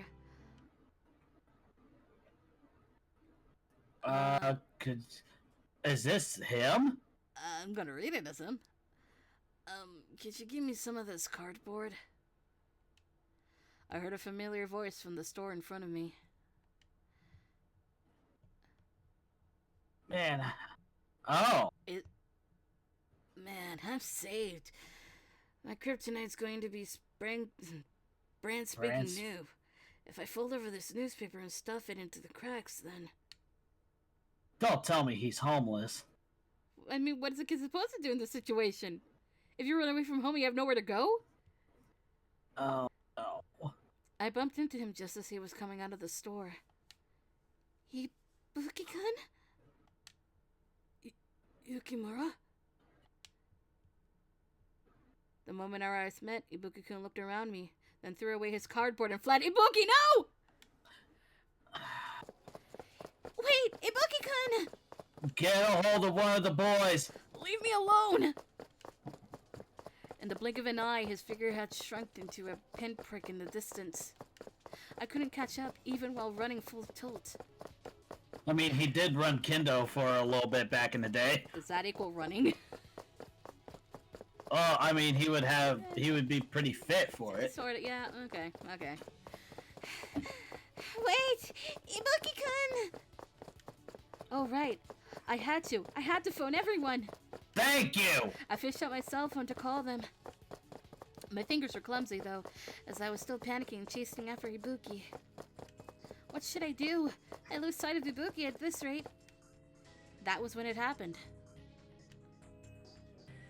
Good effort, but you can leave the rest to me. Make sure to call the teachers, Chizuru. Okita-san? Okita appeared beside me, leaving me with that one phrase before he ran off. Did he see everything? Maybe? If that's the case, it calls for it. Fuck you, Okita.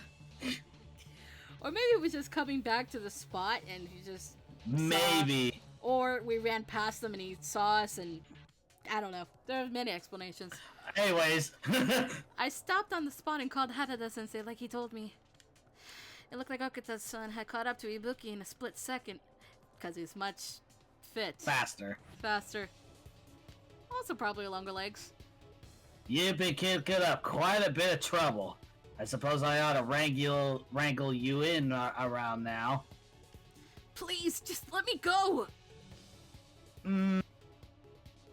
Let you go?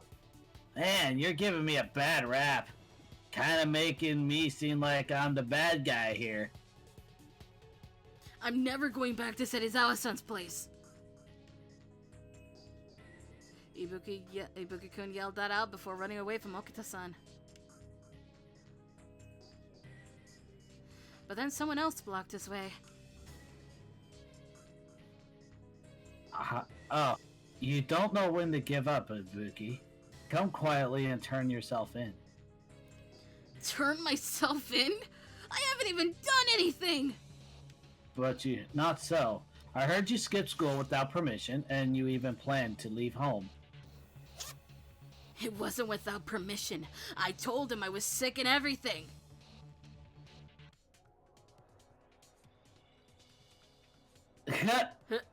Satsuno Okita-san cornered Ibuki-kun, but then he ducked into a byway and ran. What's a byway? Okay, hang on. Keep going. Whoosh! Oh god, the shrine. But then he ran to the shrine where we'd paid our first respects of the year. It was when Saito-san and Okita-san were chasing him down. Okay, it's a noun, a road or track not following a main route. It's like a back road in a way. A minor road path, so yeah, back road. Okay. It was when Saito-san and Okita-san were chasing him down, and Ibuki-kun burst into the shrine grounds. On the byway. Surrender, man! We got policemen's rope to tie you up! How the fuck you get your hands on that? Don't worry about it! Why the hell do you have police? Okay! That got me! Oh god, that's great. That's definitely a moment. This is why he's my son. Ryunosuke, the seer. Why the hell do you have policeman's rope? There's no use in running.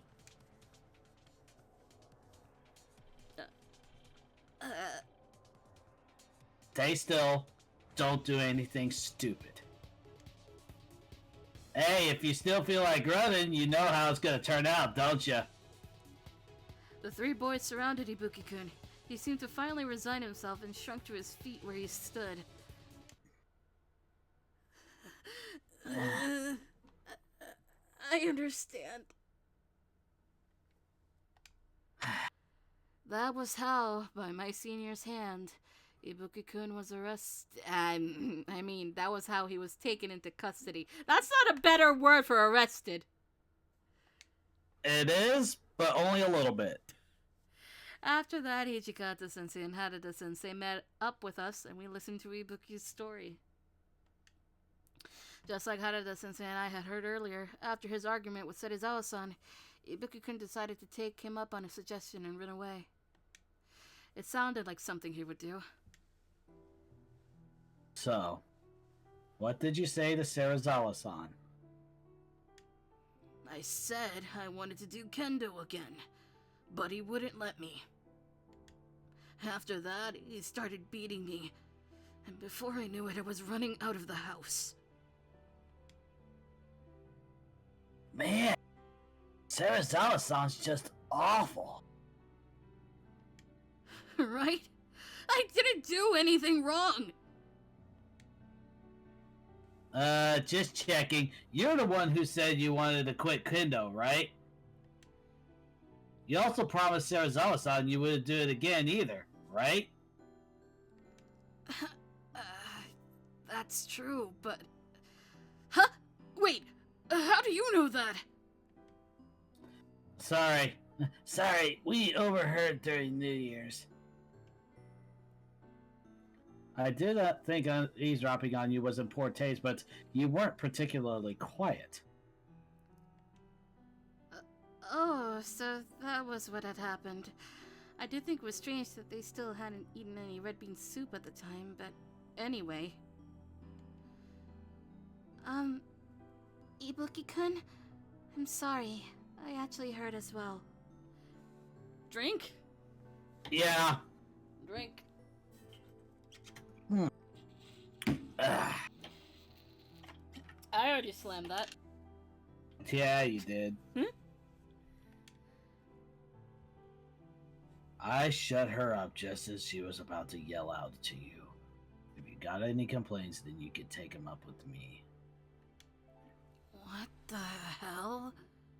So you all heard? But you were doing all that because you wanted to be stronger. And isn't that alright then? Not that this has anything to do with Shie Hall. If you get stronger, then that's what matters. Soji is...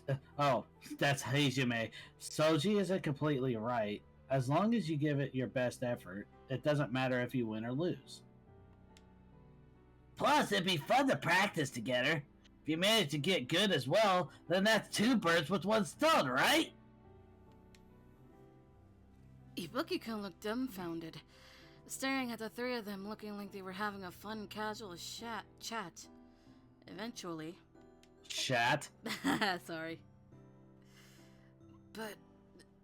people badmouth you behind your back over how good you are, don't they? Okita-san? Doesn't that bother you? They're just sore losers. Besides, people can say what they want.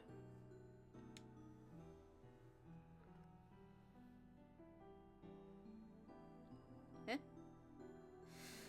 What if you learn... What? Yeah, no, my brain. What if you learn that everyone's been tricked, thinking you don't have any real capability on your own merits? That's when you should demonstrate your true strength.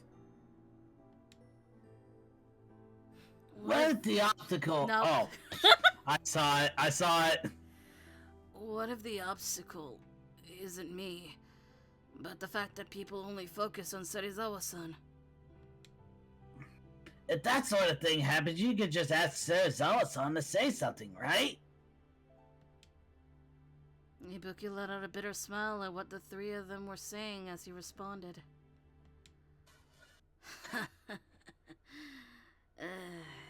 It might be fun doing kendo with you guys.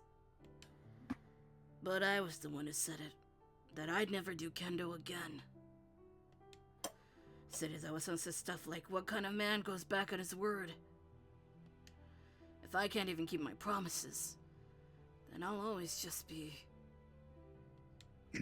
Ibuki hung his head low as he mumbled.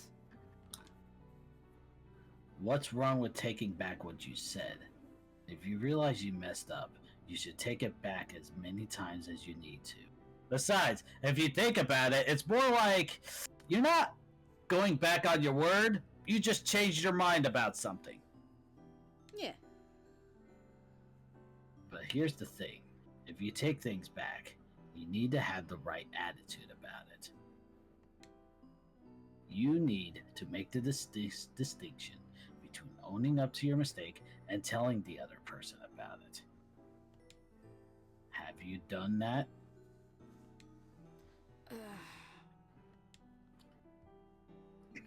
Serizawa-san was saying as much earlier.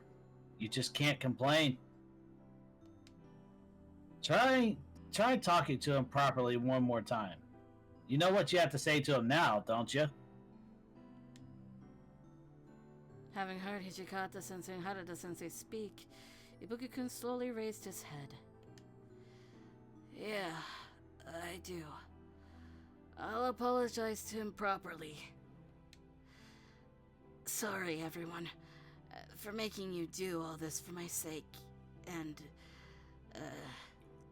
thank you. Ibuki-kun declared not only to the teachers, but also to all of us standing around him. I believe that our teachers' and seniors' words had reached his heart. Yay! I was so happy for Ibuki-kun, but beyond that, everyone was absolutely wonderful for helping him out. They were people who'd been desperate to do all they could to help a friend in need. I was so proud that I decided to become a student of Hakuo Academy. Then we went with Ibuki-kun back to Serizawa-san's home. It seemed that Ibuki-kun was going to give him a proper apology this time. Obviously, we weren't meaning to be there when it happened, but with the way things went, we ended up accompanying Ibuki-kun all the way there. We passed through the gate to Serizawa-san's house before we heard a loud voice coming from the garden. Serizawa-san?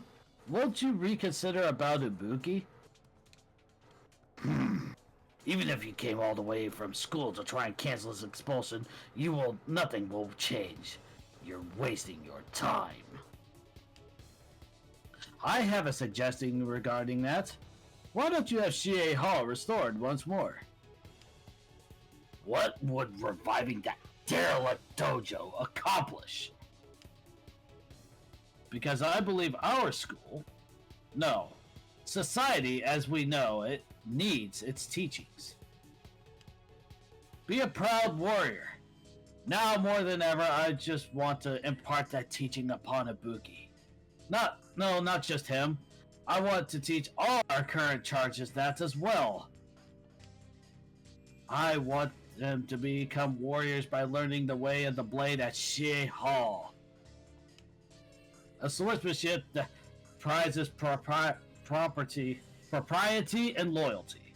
That was a word. Yep. Devoted to sincerity and to training one's mind and body. People sharing a path and learning from one another, building their character from it. Those are the teachings of Shie Hall. Couldn't you leave Ibuki in the care of Shie Hall? Please?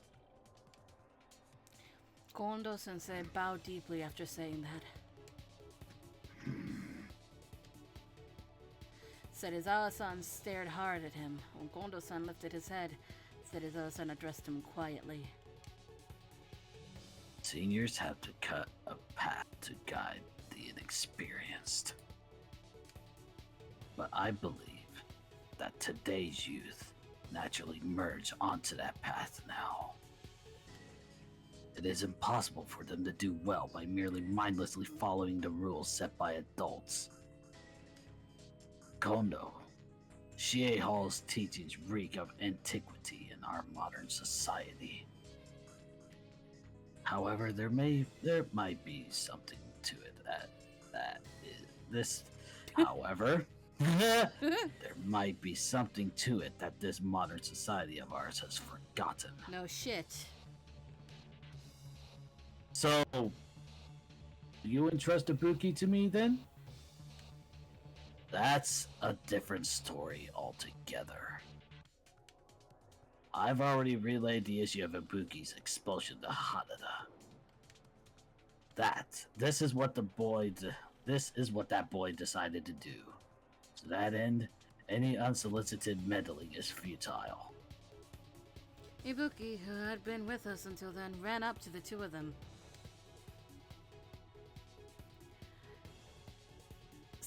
Serizawa-san! What, dog? You still want something from me? Serizawa-san, I know I promised you that I wouldn't do kendo again, and that I quit of my own accord. But now I understand. I didn't listen to you well enough and decided to just get back at you for what you said. saying that, he faced Serizawa-san, straightened his posture, and bowed. I'm very sorry. Please, let me do kendo again. Wow. Yup. Wow. Yup. Kendo, eh? Because you want to grow stronger? Because you want to get back at me for back then? No. I want to try it again. With these guys. I feel that if I do that, I'll really learn what it means to truly be strong, to win and to lose. Please, I'd like to do kendo once more.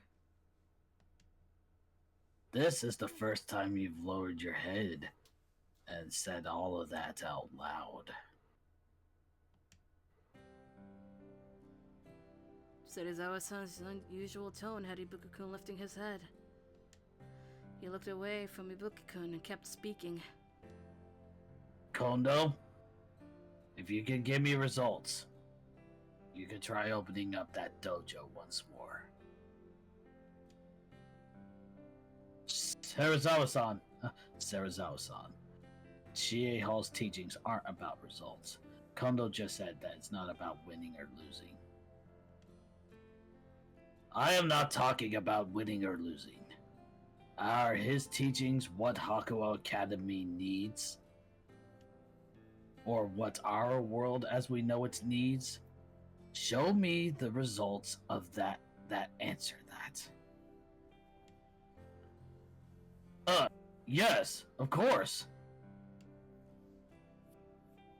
Obviously, I'll be the one to show you. Smugokita is Smugokita. Fuck you, Okuta. Hold on, I'm gonna be the one to show him. I will also provide my assistance on this. I'll serve as backup, of course. You guys! People started speaking up one after the other, following Kondo-sensei's lead. Serizawa-san let out a small sigh at the sight of that unfolding before him, and then turned to Ibuki-kun. Ryunosuke, I will cancel your expulsion. Do as you please. Hold on. He said Ryunosuke! Oh my god!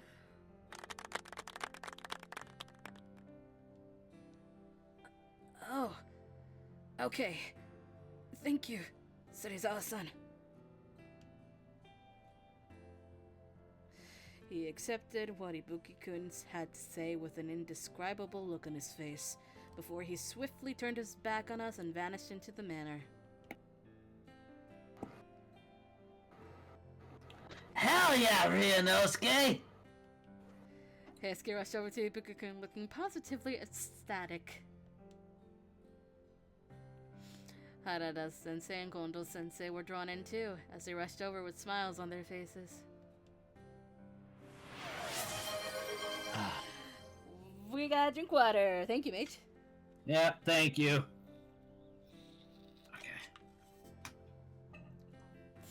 Hijikata-sensei let out a sigh with a face that practically said, "Good grief." I mean, yeah, that's what that face says. Saito-san looked pleased in his own way, watching as everyone formed a ring around Ibuki-kun. Then, though it came as no surprise to anyone,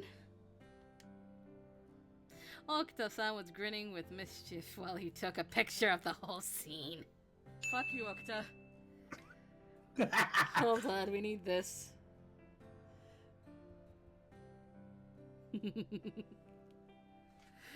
Yeah! As I watch everyone looking so happy, being all together.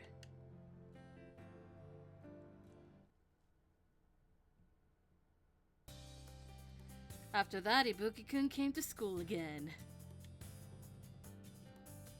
What happened? Why did you miss out on school? Don't be too shocked when you hear. I trained so I could become a proper adult. Ibuki, what? What? What?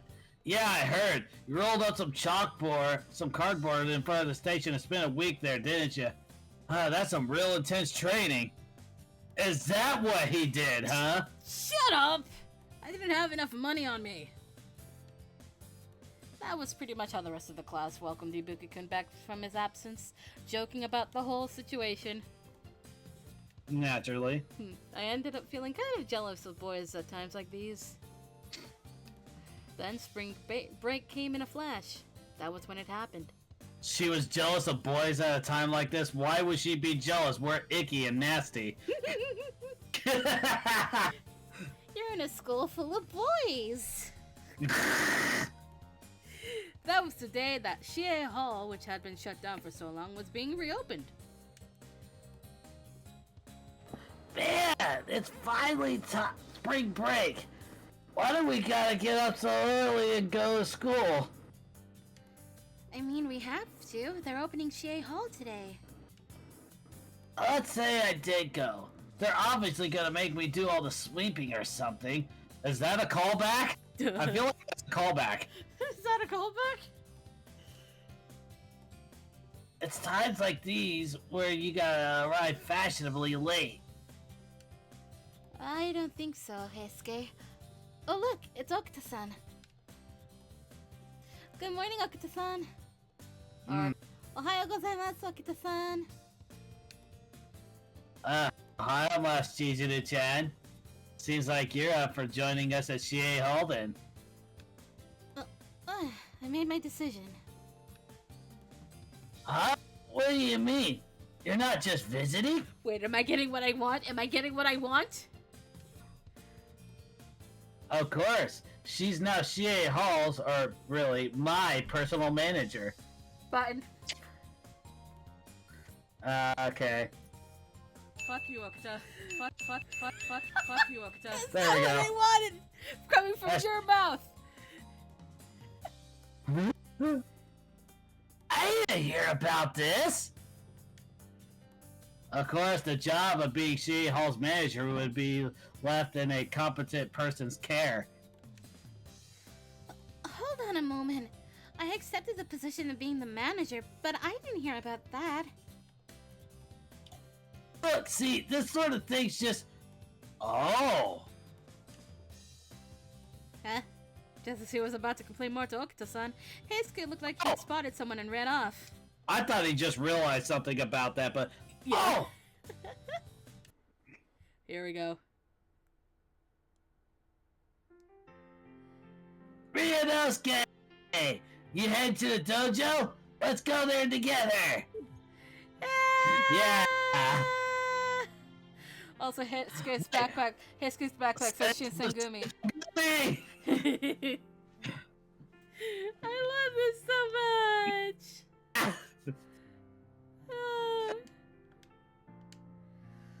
What are you doing? It's not like I said anything about heading there. Right, then why are you wearing your uniform and heading to school even though it's the holidays? That's cause I just have some stuff to take care of at school. And that stuff is, Suzuku.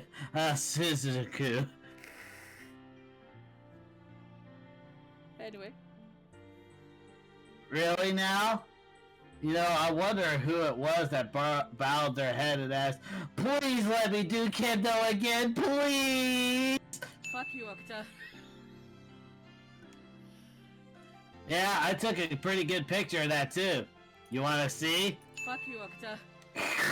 Ah! Don't take photos of stuff like that!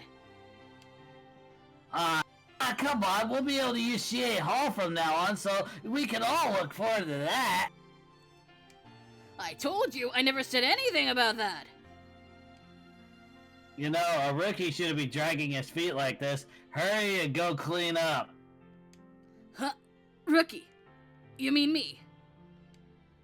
Of course you are. This is the first time I've had any junior below me in Shie Hall, so I'm super excited.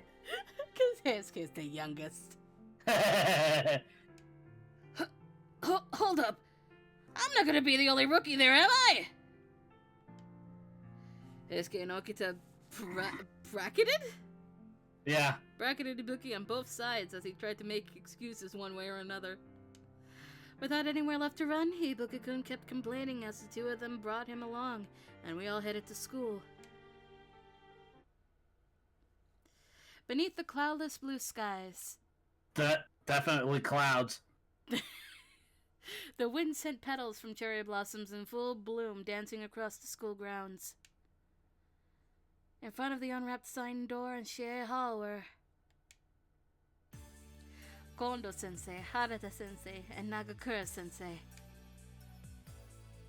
Standing next to them were Sanan Sensei, Saito-san, and Yamazaki-san. Even Inoue-san and Shimada-san were there. Ohayou gozaimasu, minna. You came. Ibuki-kun took a step towards everyone, interrupting our greetings to each other. Then, as if they were all waiting for him, everyone took a step forward towards him as well. I'm happy you came, Ibuki. We were waiting for you. I thought I was about to break out into a sweat here. I'll be training you with no holds barred from now on, Ryunosuke. Well, welcome back, Ibuki. What you've learned up to until now is useless. Forget everything you've learned.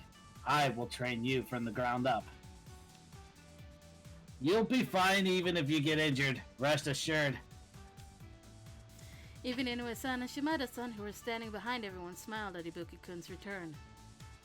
Then, Ichikata-sensei appeared at the center of the crowd. Pooh.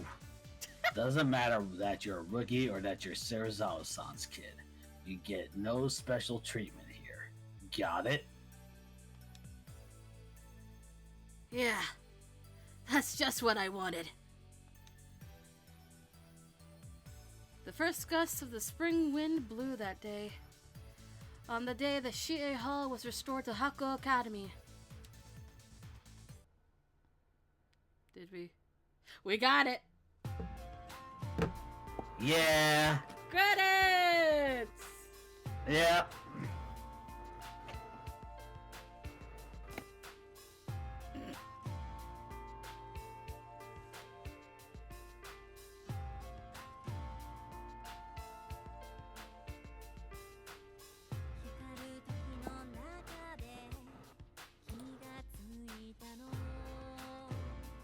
And it's been nearly 3 hours. That's fine. We're almost done. Huh? We're almost done. One more path, everybody. One more path. It's the best boy. Though this route didn't surprise me until near the end.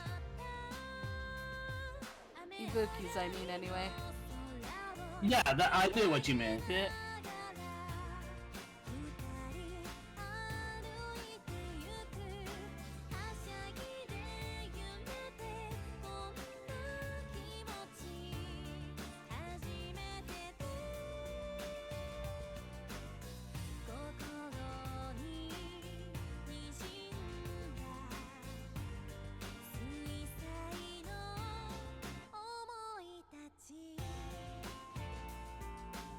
I got to looking around and everything, but I noticed that there was a room called Kennel. What's up with that? God damn it.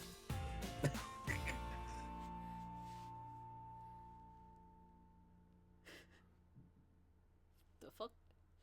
Someone dropped something somewhere. I think in the building next to me.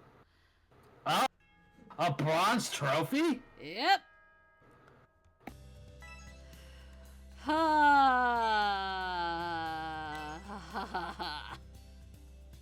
This is bad. We can't keep running after Cell. Every time he slips away, we lose another city. Why are you doing that? Oh, I thought I was muted. Whoops. What the fuck? Anyway, look, it's my son. Yeah. Oh my god. So. Oh god, next Saturday we're starting the final route. Yamazaki's route. Yeah, cause tomorrow's OG. Yup, tomorrow's OG. We don't have double SSLs anymore. So it'll take a little bit longer.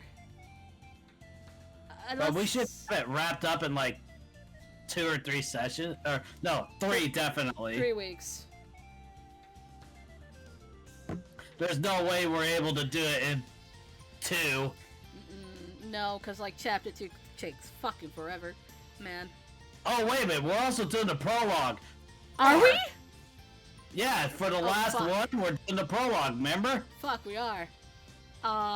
Maybe we should start at 8 then. Because I feel like the prologue is as long as chapter 2 sometimes. Oh boy. So like we could get that out of the way.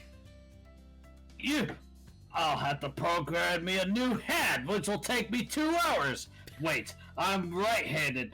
3 hours. It's like, oh yeah, it'll take us about 3 weeks to do this. Wait a minute, we're doing the prologue. 4 weeks. Anyway, tomorrow will be at 2 p.m. We're going back to the Sims 4, but we're going to be starting Chizuru's rounds. Yes, I have completed creating everybody. Hey, let's go.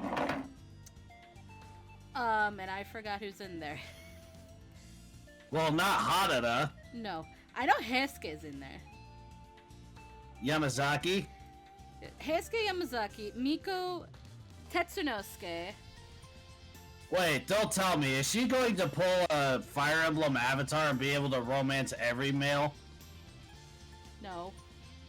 Except for Ibuki, of course. No, because we don't have Miki or Takeda in here, or Nomura. I put her canon. I put her canon ones plus the 2 that I made. Okay, that's what we're doing. Okay. So, what I said: Heisuke Yamazaki, Miko Tetsunosuke, Soma, and Kazuma. Yes, Kazuma made it into round 1. Did the wheel decide that? Yes, the wheel decided that. Okay, I just want to talk to the wheel. I just want to talk to him. I just want to talk to him. I just want to talk to him. I just want to talk to him. I just want to shoot him. I just want to talk to him. Okay, and then at 9 p.m. EST, we're going back and dubbing original Hakuoki and actually finally starting Hanada's route. Finally. Finally, after like, I guess 2 weeks. Yeah. We got distracted with the cat adventure, okay? Yeah, we did. And then it was something else I forgot. And then it was Monday night at 9 p.m. EST. We come back with Hakuoki Alter Art. Yep. And that'll be the end of the week.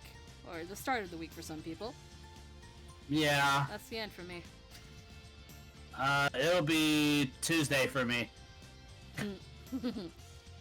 Anyway. Please drink water. Have a good day or night. Try not to die because you didn't drink water, and we will see you tomorrow afternoon. Bye-bye. Bye-bye.